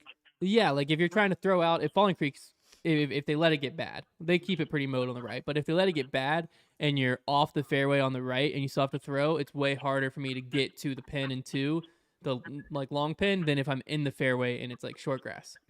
But yeah, I think in the fairway might look a little weird. But in the fairway, you could also like if you went like really short, like he was saying, then you could adjust like you have to hit that spot to get the good skip type thing. Exactly. Oh, That's what I I'm see what saying. you're saying. Yeah, because that would definitely be cooler to have like a spot like that you know It's you're like gonna a bounce pad. you know you're gonna get a consistent skip every time. Because there are some holes where it's like you need a skip, but you also are just crossing your finger that you don't hit a root or like a trunk of a tree or something like that. So yeah, if you had something where it was like a big enough spot, that would be kind of sweet. So But yeah, grass also, long grass also does bring ticks. but I- yeah, think about that.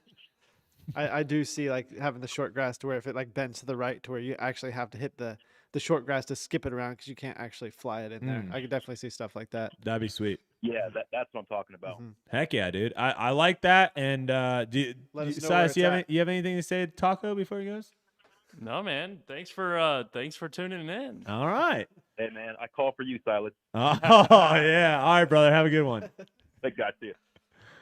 Dang. Silas, how do you know Taco? I think that's a after the podcast situation. Oh, okay. Yeah, I just have that feeling. Okay. It's you got a long history with Yeah, Taco. I think Okay, I there's respect it. I respect it. I respect the history with Silas. He said he's from York, PA. So does he think Silas is Trevor? Probably. Trevor's from York, PA. He is. I'm not from PA. That's what I'm saying. I think he might think I'll tell Silas you is that Trevor. much. I mean, Silas, switch to your camera real quick. This is Silas. Is Definitely not Trevor. Taco. Is this Definitely not Is this who you Trevor. think you were talking to? As soon as he Oh. said York, PA, I expected him to say he knew Trevor, not Silas. Oh, threw him I was for a loop. thinking like Silas and this guy were like backyard dogs, and they would just like go in and play some like hidden poker games and stuff back in the day. in I don't know how to play PA. poker. Really? Yeah. Dang. Well, you gotta teach. I can tell you it was a crazy game of poker, Silas. Okay. I lost it all, man. All right, we got another call. Yeah, okay. He thought he was talking to Trevor. Oh, okay. Okay, Well, there all we right, go. well, That's fair. makes more That sense. makes- I'll text Trevor and say Taco called for you. Hello, hello. My question was, do you think disc golf's going to get to the point of like race car driving where it's more of like a team game compared to like an individual player game where the individual player game will still be there, but it's more like Team Innova versus Team Discraft versus Team MVP and the point standings add up at the end of the year? Are you a pretty big NASCAR fan? I mean, I grew up watching NASCAR, so I understand like the competition between Chevy and Okay. Dodge and Ford. So Yeah, how is that from? I'm just not. Is anyone here? I'm not a big NASCAR guy, so I just don't know. My how, dad watches it. Okay, so from a fan's perspective, do you root for like a what certain? I'm asking is it? Do you think it's going to be more individual based moving forward, kind of how like golf is, or do you think they're going to add a team aspect into the pro scene where it's how good your team is compared to how good your individual players are? I mean, I think the manufacturers would love that because it puts more emphasis on the manufacturer than the players. But I think the question's more about like how fans view it, right? That's what you're kind of getting like at? in NASCAR, you have a team of people, but it's an individual sport.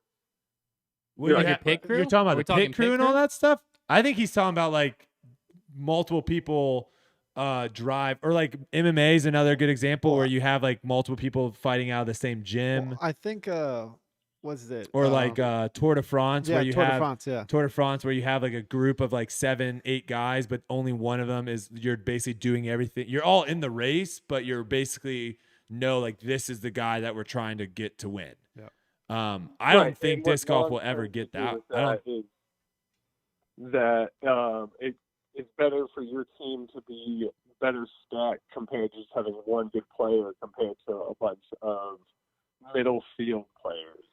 to try to win a team championship compared to just one person winning an individual championship. I think there could be like one tournament or something where it's like the team championships. I could see that happening.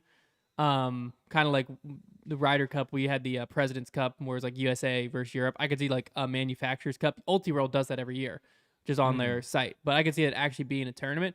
But I don't think it'll ever be from the fans' perspective, just because like a fan in an individual sport like this, you're always going to root for the best player. So if Innova was 50 players deep, but didn't have the best player, and then Dynamic picked up the best player, like I'd probably have more Dynamic in my bag, even though Innova had the next 40 some players, just because what the best player in the world's throwing, that's what people throw. That's how I would look at it. But I could see there being a fun like Manufacturers Cup. I think that'd be kind of cool. That could be a fun exhibition thing that all the manufacturers figure out for sure. Yeah. I don't think it'll ever be a team thing. Yeah, I don't think you'll ever see any talk from people like after a tournament being like, "Oh, Discraft crushed Innova this tournament." I think the manufacturers try to do that. Yeah. And that's fine, obviously, on their end. They want to show that their players are performing well, but I don't think that narrative ever that's why I'm curious. Like, does that narrative happen in NASCAR? Like, if Ford wins the race, but Chevy comes in, wait, that's the same car.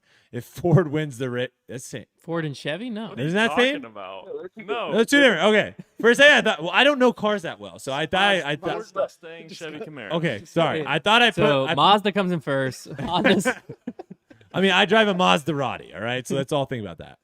Okay, so Ford comes in first, and then Chevy comes in second, third, and fourth.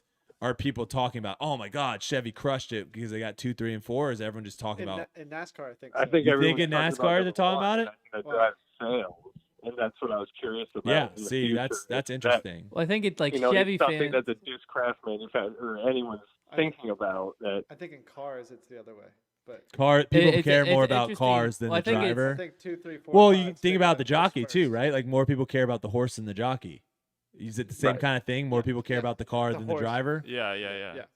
Like I have no idea who drives the M&M car, but I know. Well, I there's don't an know M&M though, because car. like growing up, I was a Jeff Gordon fan. Didn't really watch NASCAR. Could not tell you I knew he was sponsored by DuPont. But there are. But I couldn't tell you what car he was But driving. some cars. But some people are like the Budweiser. diehard Chevy fans and like Yeah. Chevy truck, Chevy. And if like someone switched from driving Chevy to driving Ford, it'd probably be like a lifelong. Or Toyota. Yeah, it'd probably be like a get Is out of here. Toyota in NASCAR? Are they? The Camry? Yeah. They're flying around the track. Heck yeah, They are. just ripping Oh a my Camry. God, I feel like that's we like need to go to saying- a race. I feel like that's like saying you're liking Discraft, but not necessarily liking a Discraft player. Yeah, like if you were like a diehard Discraft fan, and it'd be like if you're a diehard Lakers fan versus being a diehard LeBron fan. Yeah. Okay. Yeah. Yeah. I guess there's just two different kinds of fans. Yeah. But in an individual sport, I think it's always going to go to the player. Most fans are going to be fans of a player more so than the brand. But there's going to be some people who are like Innova throwers till I die. And if someone leaves Innova or comes to Innova, that changes if they root for him or not. Yeah. That's an interesting thing is like the brand loyalty versus like team loyalty, right? Like Yeah. I feel like team loyalty crushes brand loyalty. It's not even close. Oh, and like and that's team where sport my versus question disc golf. started from. Like you're not going to be, if you love Nike and you love the Lakers and their Nike whatever, if Adidas comes in and buys out the rights to be the Lakers, you're not turning away from the Lakers. No, well, that's where a team sport's just a different. Where it's like different it's a ballgame. different, like you just love your teams and it doesn't really matter. So yeah. Okay. All right. Well, that's an interesting call. I think a lot of people enjoyed the NASCAR aspect that we don't really get that every once in a while. No, so yeah. appreciate you thanks for calling taking in. the call and have a good night, guys. All right, take it easy. The Camry's the M&M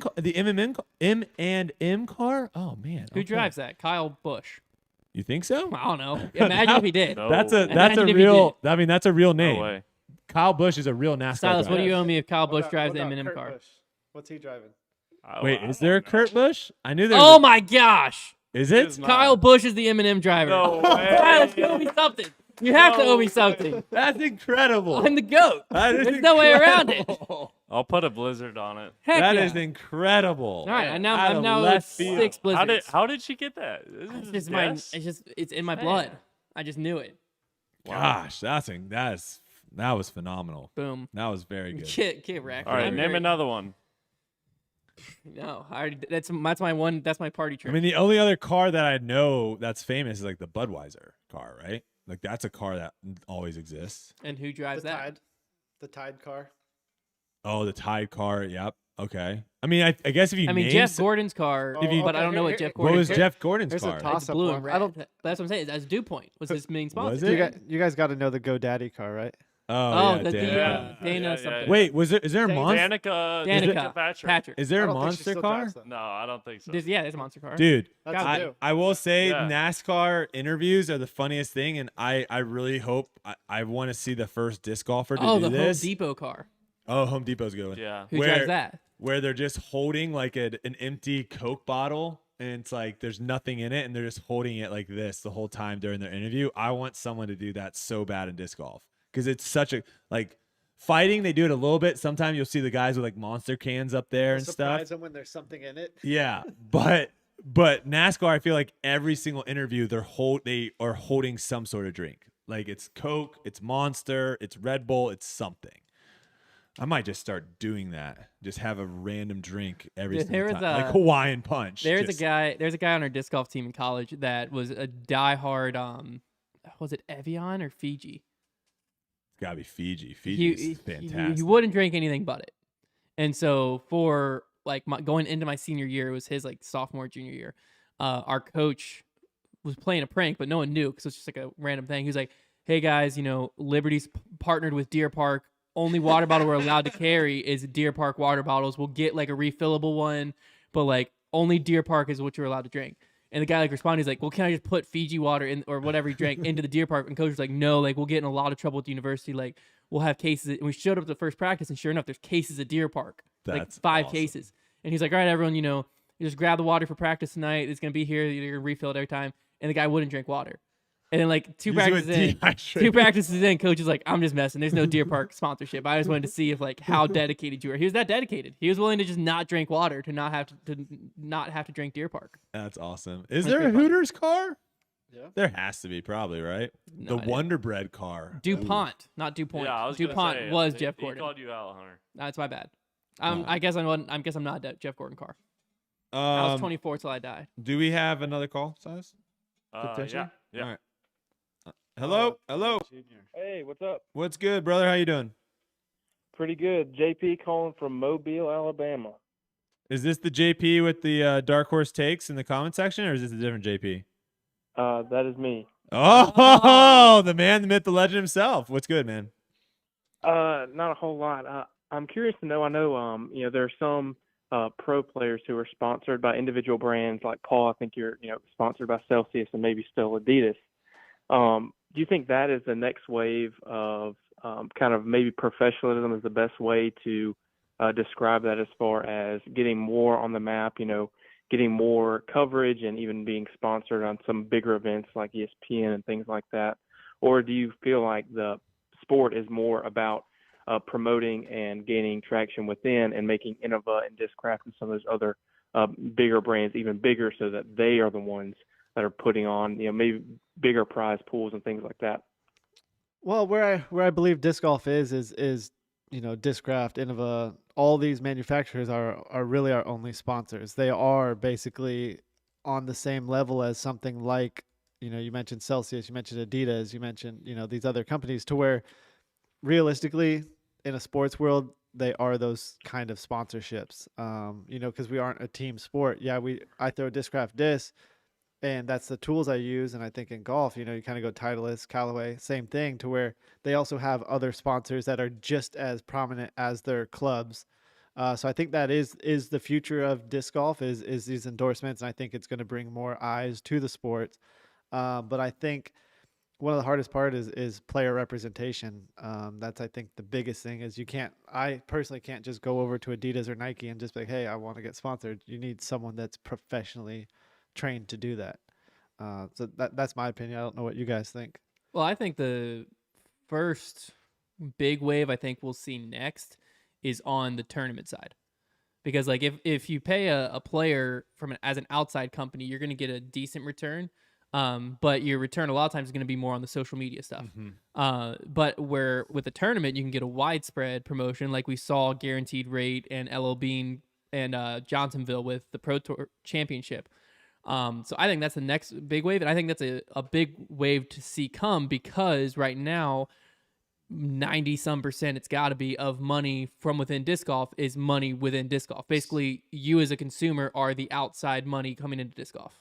My one take on that is those sponsors are only in for one tournament. Yes. To where if it is an athlete, it could potentially be all of them. No, and I their think it'll social media. eventually Yeah. come in. But I could see like Celsius, for instance, being like, hey, so we got Paul and you're doing a lot of like social media stuff with Celsius. And then in addition to that, we're going to pay a 5-year contract to have the Celsius Open. To where like every year, this is our event, blah, blah, whatever that looks like within, because that's like a guaranteed, like we can market it, we can get it hype, whatever. But I think that's where like outside money is going to start coming in it that way. And then once Celsius starts to see, or other brands start to see, hey, look at all this value within disc golf, then you could see more players. Because does Waste Management, Brodie, have like sponsored players? They sponsor, gosh, why am I blanking on his name? But yes, they have a couple people. That's how I've always viewed it. Is like, I think the tournament is like the entry of like, hey, this is just an easy way to test it. Is like Guaranteed Rate. We sponsor the Pro Tour Championship, see what this interest is in disc golf, and then we roll it down to players possibly. Yeah, and another way I look at it, from the outside in is kind of if I was a business and I wanted to sponsor a tournament or a player, if I sponsor a tournament, I'm kind of responsible for everything that goes on. Yeah. Where you kind of said like if something really bad happens, it falls on Ledgestone. That's true. Or if you're a player, then it's like, hey, we're not responsible for them. That's an individual Yeah, player. you can we're just cutting ties. Drop the player immediately, Yeah, so and it's done. I think you can look at it both sides. That's true too. But my opinion, I think players, but I can definitely see the tournament side as well. Regardless, I think players or tournament, I think that's the next big thing we'll see. Yeah.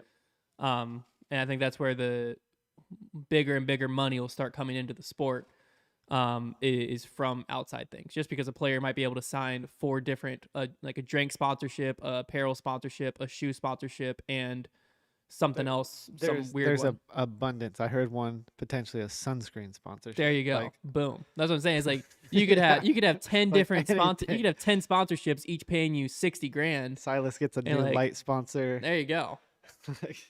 Yeah. I want to say it was Pat Perez, but I don't know if he's So you're still looking for sponsored. Waste Management. No, that's who I was thinking of. I don't know if he's actually. That's the old guy, right? Like he's he's old not time. that old. He's not that old. He's not that old. Did you have another question, brother? Yeah, with the personal sponsorships and things like that, the reason I bring that up is in a very popular, another popular sport, MMA, that was the route that they took. There are different people who had tattoos. They came out with, different things, different sponsorships where everybody kind of had a million different sponsorships, whether it's on their shorts or on their gear before the fight started and things like that. And the UFC finally kind of had to come down and say, okay, well, you can't branch out anymore. We look kind of ragtag. We look all over the place where there's no brand unity. We have this one product that we all do. And so, that's why the UFC signed that huge Reebok deal. So do you see that? Well, that's beneficial for the UFC, not so much beneficial for the fighters. Yeah. A lot of fighters have come out and said that they made more money back when they could do that all versus what they are doing now. Yeah, I'd say 95% of fighters did not like it. 5% did. Yeah, that deal really was only good for the very, very top people. Right, and I think that's a very, very good point to that. But I think more or less, I was saying that, with all these massive sponsorships that you get from from all these different things, I think with disc golf, there's so much more potential to do smaller things like, Paul with Celsius could get, could all of his discs or half of his discs, his drivers, his putters, whatever it was, could have that Celsius stamp or, the foundation stamp or all these other different things on so many other You're saying on the actual disc? Yeah. Yeah. I mean that I think that would be a little dark horse. I don't know how that would go, but I mean definitely bags. Like you can put a lot of different sponsorships on bags, and then also apparel, hats, shirts, stuff like that. The disc side of things, it's kind of tricky. Golf can get away with it because they've got shafts and they've got grips that are kind of separate from the actual club itself. But a disc is a disc. So I don't know how that would really work I don't know how Discraft would ever let Paul throw a buzz, but on the disc, It's like a Celsius branded it was buzz. it was like another company branded disc. That would have to be some sort of collaboration between the two. Do I think it's possible? Yes, I think it is possible because it is still Discraft disc. It's Celsius. It's not non-competition, but I think there are ways that it could become competition. Yeah. But who knows? It'd be interesting. That'd be a talk. Yeah. Thanks for calling in, though. We appreciate it. Yeah, man. Thank y'all. Yeah, take it easy.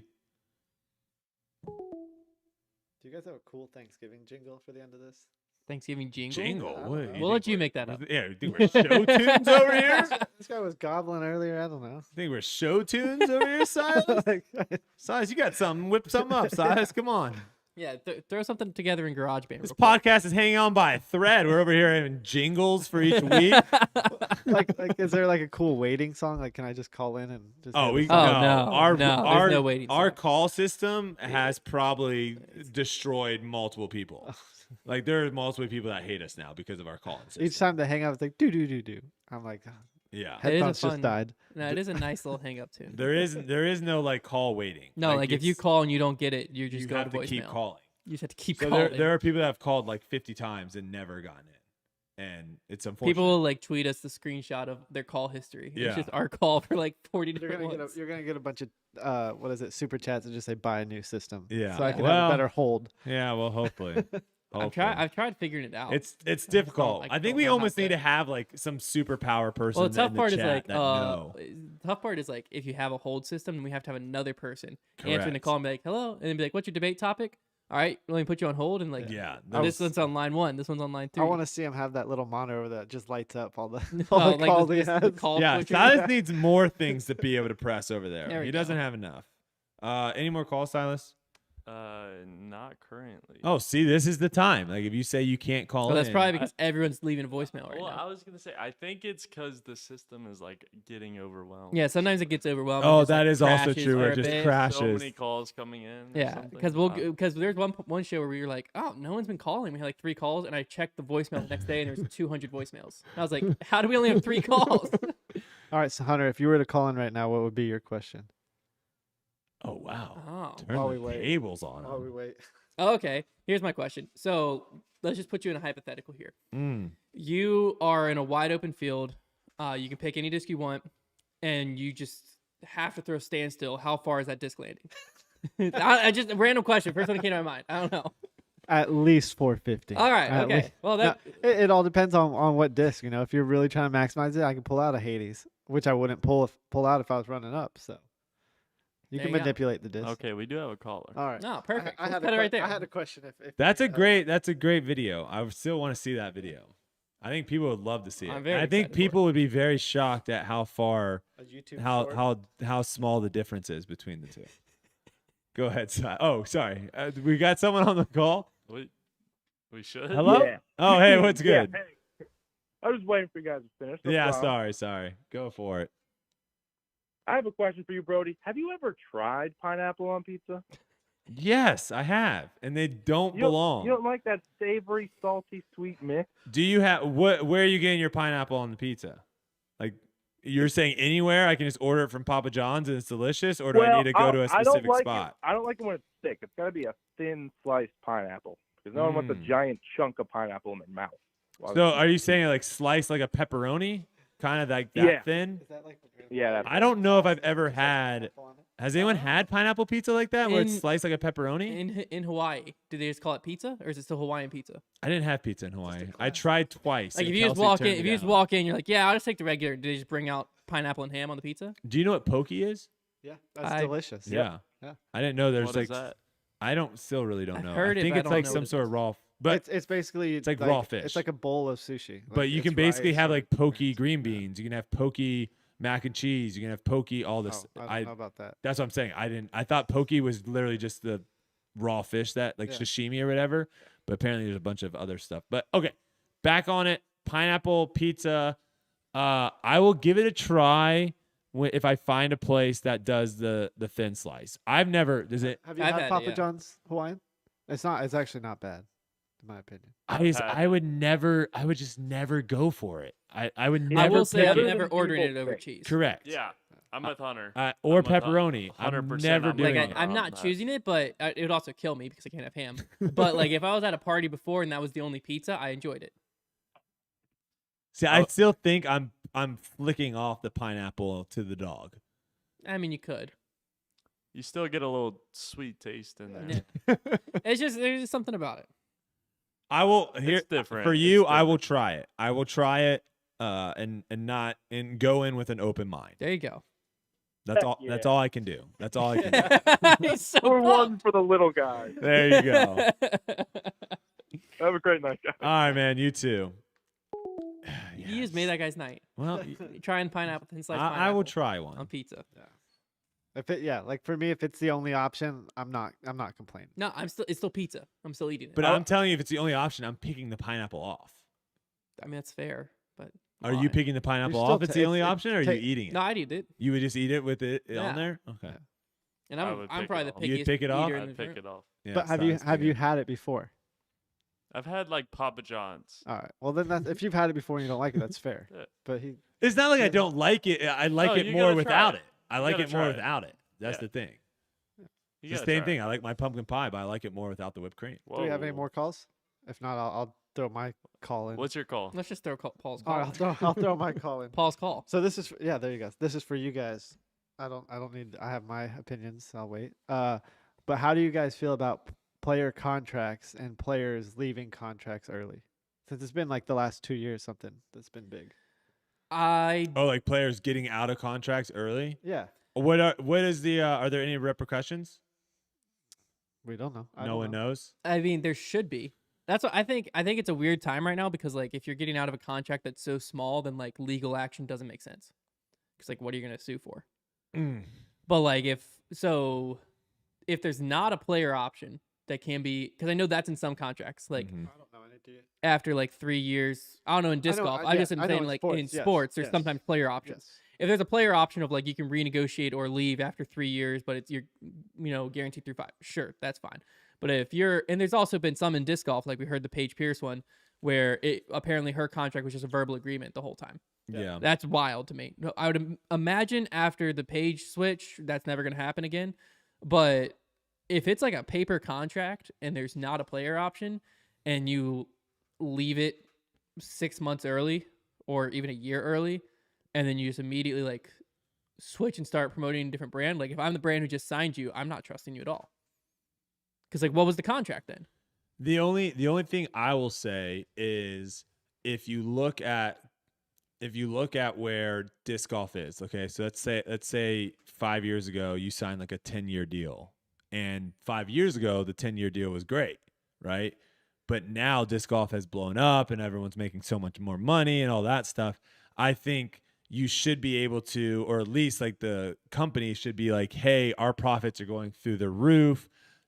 You're doing awesome. Again, it has to do a lot with how you're doing. You're doing awesome. Like the manufacturer or the sponsor should probably come to you. And you see that a lot in other sports where they will like renegotiate kind of and up them. UFC, it happens a lot where Dana, But they don't have to. They don't have to. They don't have to. But I do see that's where I think it's kind of weird because I think obviously in the last couple of years, players have seen a lot more money coming into disc golf than where it was a couple of years ago.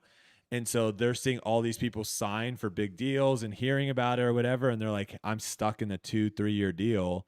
And so maybe they are talking to their Well, sponsor. there also might be. And the sponsor's like, no, dude, you're in here. This is all you got. And so then they're like, I'm out. The other Which thing I in don't disc think is the golf- right way of doing it, but The other thing in disc golf right now, I think, is a lot of player contracts.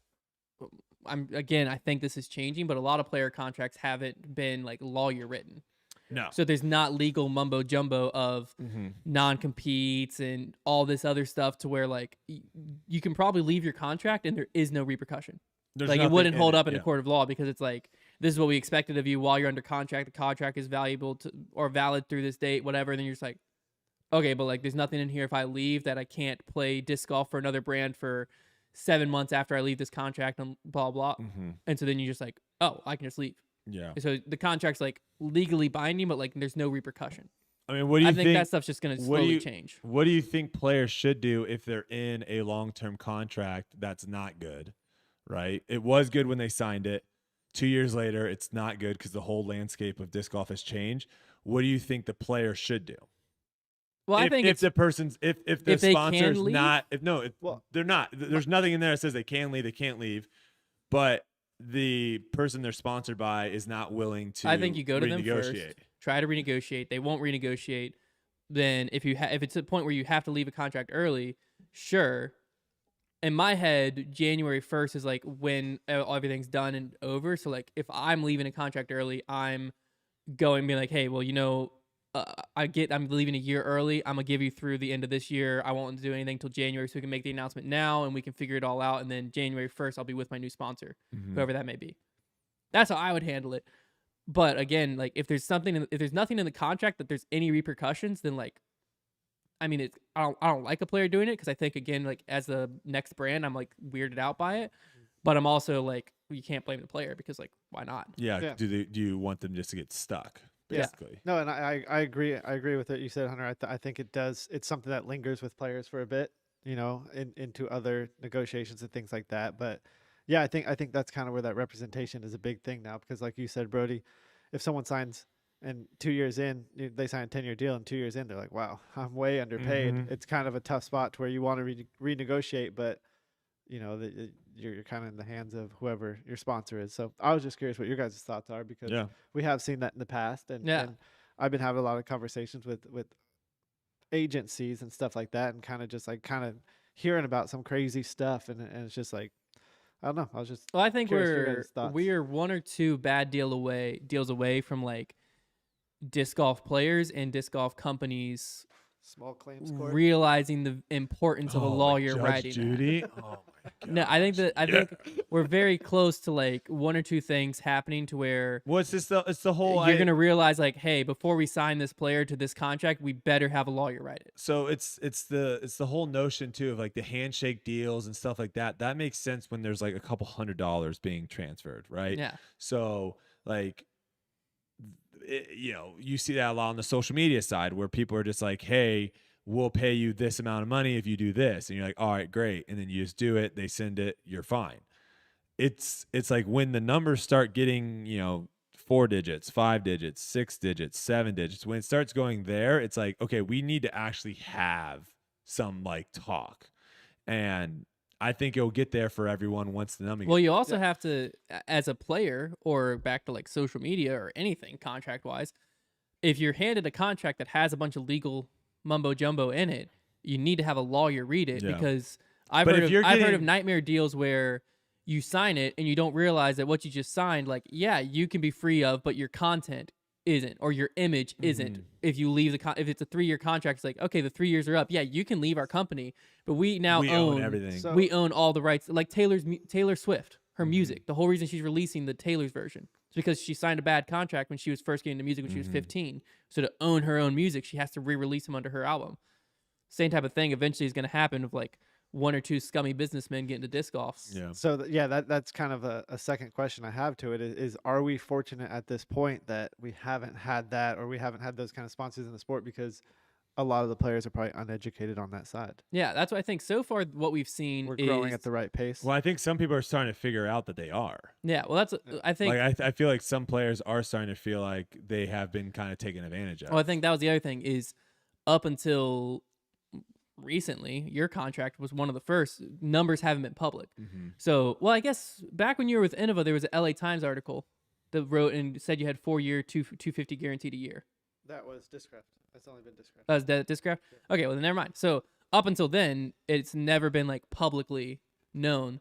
And so then if I didn't know you and like close enough to ask about your contract, I'm just going in blind. Yeah. Like I might be beating, let's just say that I'm the third best player in the world. And so I'm beating Dickerson, KJ, players that I might know. And I'm like, okay, well, these guys are making this. I'm beating them. So, like, I guess I'm worth this. But I don't know that the players I'm competing with are making 3 times as much as me right now. Yeah. There's no – I didn't know that. Once a public contract becomes public, you might be looking at it and realize, wait a second, Or what Paul was saying, agencies coming into play. Or Now agencies, someone have 5 or who 6 knows know the landscape. Once numbers become known by someone who's doing your contract negotiations, you might quickly realize like, hey, wait a second, I am being screwed. But up to this point, as far as the public eye's gone, the only thing that's kind of been weird has been players towards manufacturers. The public hasn't seen, whether it happened or not, a manufacturer be weird towards players of like, okay, fine, leave, but we still own the full rights to all the branding we built, your name, blah, blah, blah, for all of eternity. For the most part, like luck. it's still small business. Everyone's being nice to one another. It will be interesting to see, as I said, like as these contracts get bigger, because standard rate 10% for agents, 5% for lawyers. So if you do $1,000 deal, that you in your mind like, oh, I could have done that myself, you're taking home $850, and then you're taxed on that as well. So like there's a certain point where it's like, okay, I would rather just do the $1,000 deal myself and get all $1,000 than only get $850. But if you're doing a $100,000 deal now, like bringing home $85,000 still is really, really good. And you got all your bases covered. And then also the agent probably got you from 85 to 100, or maybe they added in free meals when you're on, or free gas, or they figured something out to make their worth for that. But I think that's what we'll start seeing now that contracts are getting higher and higher. So it'll be a fun landscape. I have a question. Go, Do you Silas. think contract buyouts will ever be in play in disc golf? I've heard there have been some. Oh, I don't know, but I've heard there have been some. Are we talking about where like another company wants you so bad that they pay for the contract you're in currently? mm-hmm. To avoid Kind of like what avoid all the legal that's what like stuff. cell phones. That's what cell phones do, right? A lot of times, like we'll buy out your contract. Isn't that's a cell phone thing? Well, it happens in Wouldn't other surprise me, sports. Yeah. No, I know, but that's what I just didn't know if that was a thing like in disc golf. I'm just thinking about. I don't know. I see. Well, that's the thing is, up to this point, unless you're a player behind the scenes or anything like that, you don't know, because that's what's weird is no disc golf manufacturer is a publicly traded company, so their financials don't have to be public I think unless Swedish ones do, because Latitude you can go see their profit, and same with Castaplast. Are you guys dropping that on Grip Locked? We did it last Grip Locked. Oh, okay. We talked about it. Oh, nice. But within that, I don't know how much if you can see like Latitude, how much they paid Kristen Tatar, for instance, 2 years before she signed this deal. I don't know if you can go that detailed, or if it's just like, this is how much we did for salary, because like the PDGA just has like, this is how much we did for salaries, this is how much we did for blah blah blah, and you can't see this is how much so and so made. To where basketball team and stuff, that has to be public, of like signing LeBron James for X, Y, or Z. Because the same thing for golf, like you don't know what Tiger Woods is signed with Nike for or whatever unless Nike and them want to release that information. Yeah, Brooks just went to Strixon. Yeah. Did he announce how much it was for? No idea. That's what I'm saying.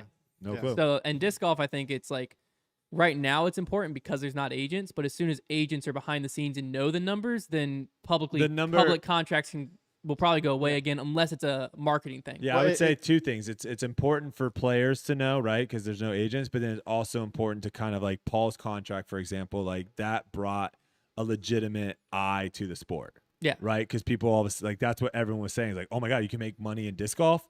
So that is still like the more Kristen Tatar contracts, the more contracts that are like that can get out, that's going to help disc golf grow, because now you're all of a sudden going to have more people at a younger age interested in a sport like disc golf, because now they're like, oh wow, I can actually make a living doing it. Yeah, not get concussed every week.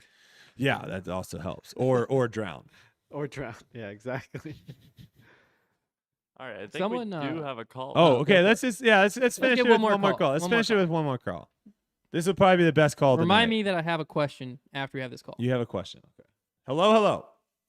Hello. Hey, how's it going? Pretty good. How about with you guys? What was that? Sorry?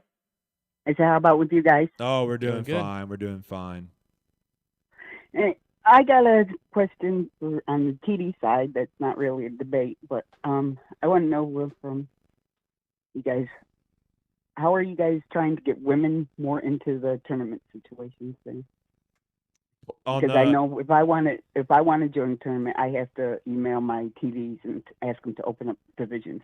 Oh, okay. So you're talking more on like not the pro inside getting a larger women's field, but more on the like their because I think Kelsey, when we had her try to enter a tournament, they actually moved her up because no one entered. No one was in that division. It was FA 4 or 3 or something, and no one was in the division. So they, so they bumped her up. So you're saying from a tournament director standpoint, is that the question? Yeah, from like Hunter and Paul. Yeah. So for the Battle for Bedford, what I did last year, which I think kind of answers part of your question, but not the other part. What I did last year was essentially looked at our FPO, FA1, FA2, FA3, so on and so forth, numbers from the previous year, and then added like 20 to 30% when we first opened. Because with tournaments right now, you can almost guarantee the MA1, MPO, stuff like that at a local tournament filling. You can't, like FPO, you never know how many players you're going to get. So how I looked at it was I put originally like 40 FPO players available. Because like if we fill it, awesome. If we don't, okay, I'll put those spots somewhere else. Because MPO I can fill 2 months later because there's enough MPO players in the sport right now that want to play the tournament that I can fill that later. So what I did is I just opened way more ratio-wise than I had before on like FPO, FA1 and stuff like that. Gave it a solid 30, 40 days at that registration tier, let it fill as much as it could, and then cut back the registration to leave like 4 or 5 spots in each division open still for the female divisions, and then moved those spots over to MPO and stuff like that. That way, the initial rush doesn't get filled where there's like just a general cap on the tournament of 72 players, and it gets filled with 70 guys, and the 20 women that would have played missed out because they didn't know about the tournament yet or anything like that. So that's what I've done. Just in regards to getting women who are already currently playing to be able to play in the tournament without having to stress. I think the secondary question of like, how do you get more women into disc golf is just, that's a tough question that I don't fully know the answer to. I think a big thing is just like, it's the same way all of us got into disc golf, is like taking friends and encouraging, like the most obvious point A to point B is like wives and girlfriends, getting them out on the course and encouraging. Like my wife, Lizzie, is slowly getting more into disc golf because the better she gets at disc golf, the more she's like, this is more fun. And I just think finding different ways, like the women's global event, I think it's a great one, because what I've heard from a lot of women in the area is some of them just don't like when you show up to a weekly and they're put on a card with guys and it's like 3 guys and one girl.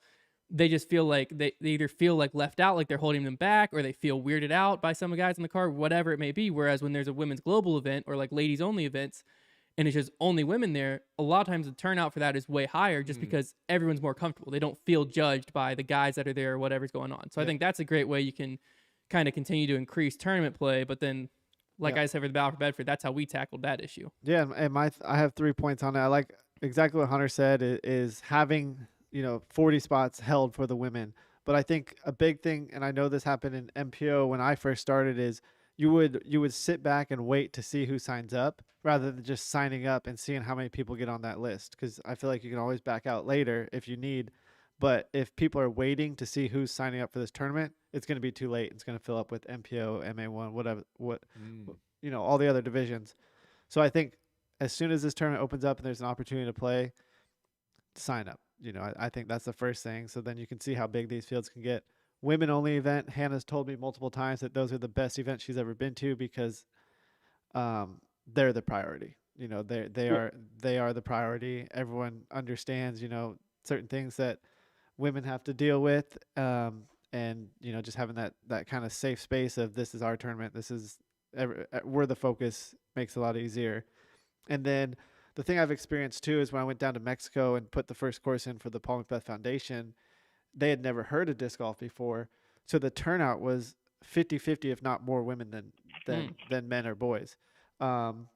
So that's kind of how it was introduced there. I feel like here it's kind of been the guys thing. It's been a lot of guys, Sunday thing or weekly thing. So it's kind of, that's how it's introduced here in the States a lot of the times, to where women only events can be a big thing, or just taking them out there without an expectation and just being like, I don't know, just going out there and just introducing it. Cause I think that's kind of how tennis is tennis is almost looks like 50-50. Volleyball is almost more women than men. So I think there's a lot of things we can look at other sports as well that have done that, to where it's kind of gotten closer to 50-50 than where we're kind of at like 90-10, if not more. Mm-hmm. I also have another question for as a tournament director side. Mm-hmm. How do you get rid of the sandbaggers? You're never getting rid of them. The thing is, silence is always going to be there. the thing is, some players just like winning every week, and so therefore, sure, the best move for that player in intermediate that's like right at the cusp where like the PGA rating doesn't kick them out, but they should definitely be in advance. The best thing for that player's game is to go to advance. But if that player just loves winning and getting that extra disc and payout, they're not going anywhere. And there's nothing as a TD you can really do. And if people complain about it, I would just be like, hey, talk to the player. Like we can't do anything. The PGA rules, and they're within it. And I believe too, advance. You can. My opinion is you can never tell someone go pro if they want to be advanced for life. No, you can't be a advanced or sandbagger in winning. advance. No, that's I impossible. think if you want to be 1040 and be an advanced player only, that's your call. This guy did change his name though. One for a tournament to go back to advance. No, to go to like MA3 because his other name, his rating got too high, so he like made a new PDGA account. Now that one, I think you get banned for life. Yeah, I think that's a Class A suspension. You whatever they call you it. would think so. I'm pretty positive you would can. think so. I think that's in the PDGA. Like I'm pretty sure you can't create another. Doesn't account. surprise me. But no. That's how bad some people want to win. Yeah, but legit sandbaggers. I mean. Yeah, because it is what it is. Yeah, because if you're part of what novice is, if you can't throw over 150 feet, you're a novice. Mm-hmm. But yet you'll have 840 rated players in novice, and it's all like, come on. Yeah, that's the hard thing. The only enforceable rule is the rating, and the rating just doesn't tell the full story.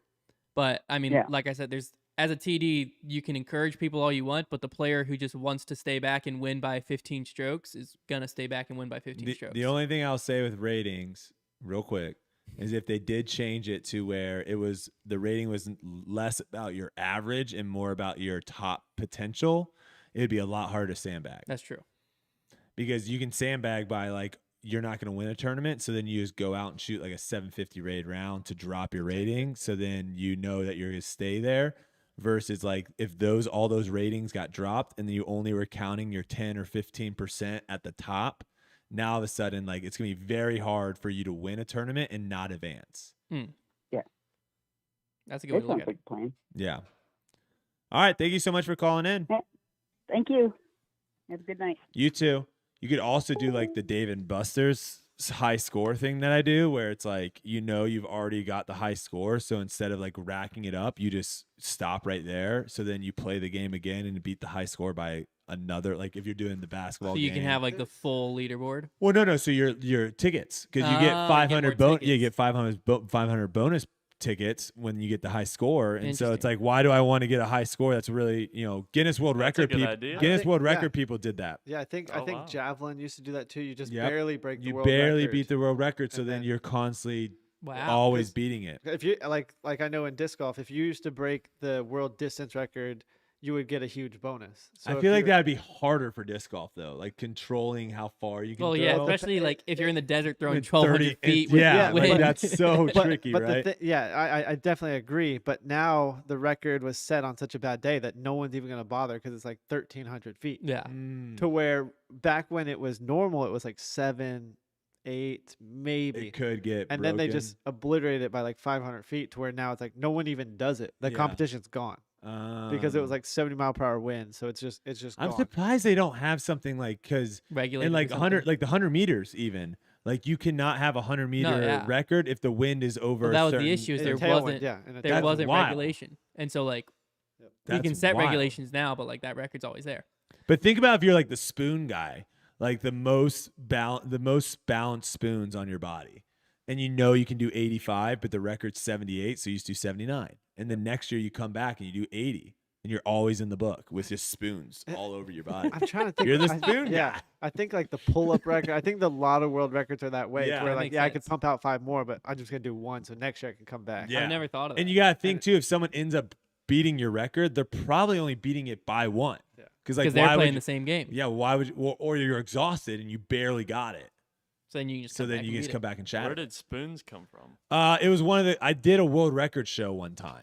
Oh. And so I got to meet a lot of these people, and that's how spoon guy. I met the spoon guy was there, the tallest mohawk was there, the smallest person in the world was there, the most plastic surgeries was there.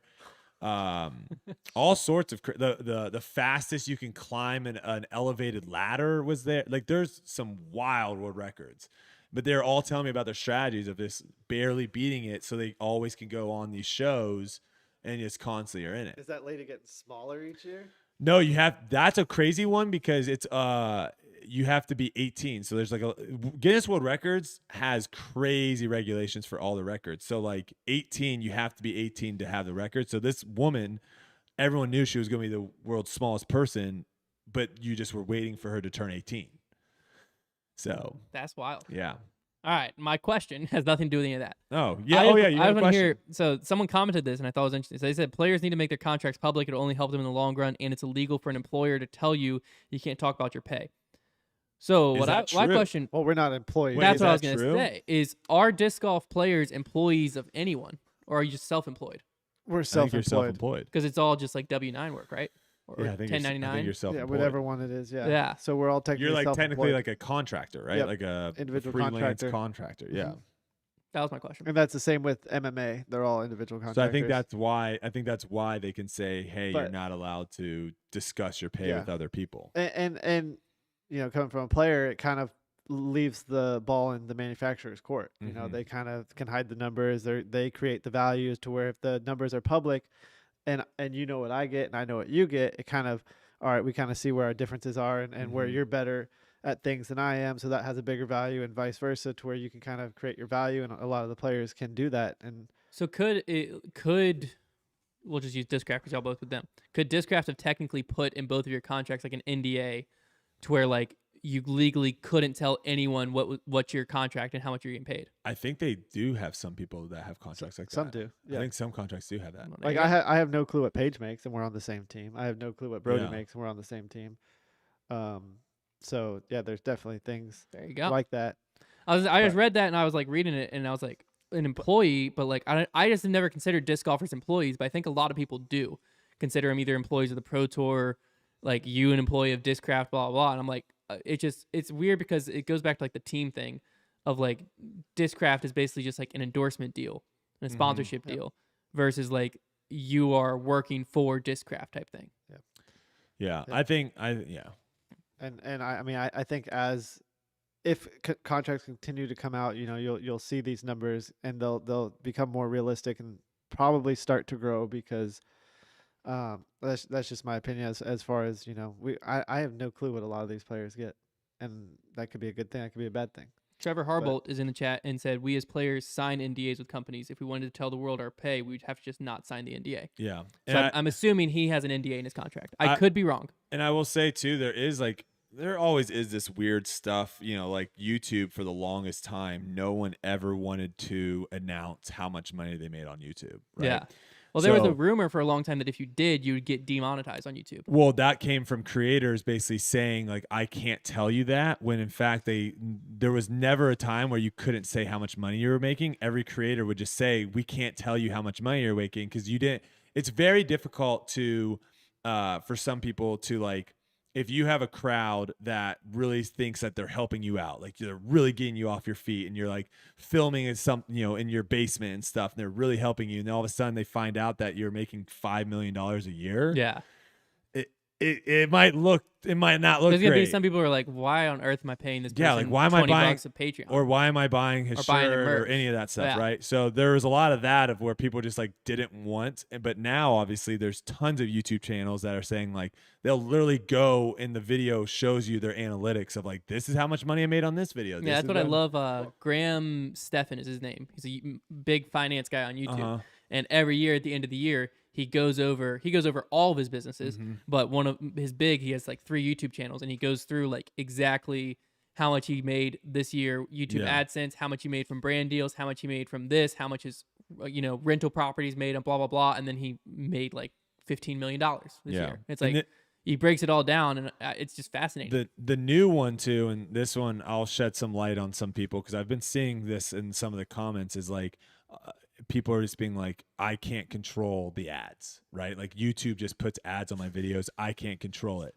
So like you look at someone like I love GK Pro and what they're doing and stuff, and like the skin stuff is awesome, but there's so many videos on that I just can't watch because they're putting an ad like every single hole. And so you're like 5 holes in and you've already watched 5 or 6 ads and you're just like, oh my gosh. And this is what I'll tell you. YouTube, they have an option of where you can say, I want YouTube to generate where my ads go, right? And so that populates, and then it shows you where your ads go, and you can adjust. You can add new ones. You can delete them. You can move them to different timestamps. You can do all that stuff. But you are in charge of if you want your 10-minute video to have 5 ads, 10 ads, 20 ads, 3 ads. When you guys are watching this on YouTube after the fact, I will be the person putting the ads on there. So if you're mad about the comment, if you're put pissed Brodie in front about how many ads we put on here, it's on me. There is no YouTube does it, we can't control it type of thing. Now, we can't control if you get 15-second non-skip ads, right? We can't control that. Like, what ad you got. What ad you get, we can't. We just basically select all the different types of ads that we want. And if you want to make the most money on YouTube, you select all of them.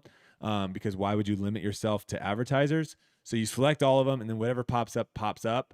But yeah, that is basically how like the YouTube AdSense works. Yeah. As far as how many ads you want to put on.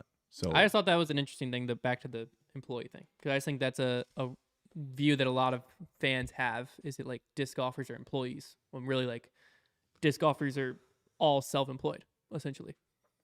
Yeah, dude, we're self-employed, man. Entrepreneurs. Help us out They're there. all Dude. entrepreneurs. Help us out there, man. We need 401ks or what other stuff? Health insurance, that another thing? 401ks. 401k. No, I'm sure some of that's factored into contracts. You can, right? But I don't think the typical player is thinking that. No, I want sure, some like stock options. So you could definitely put whatever you want in a options contract. in what?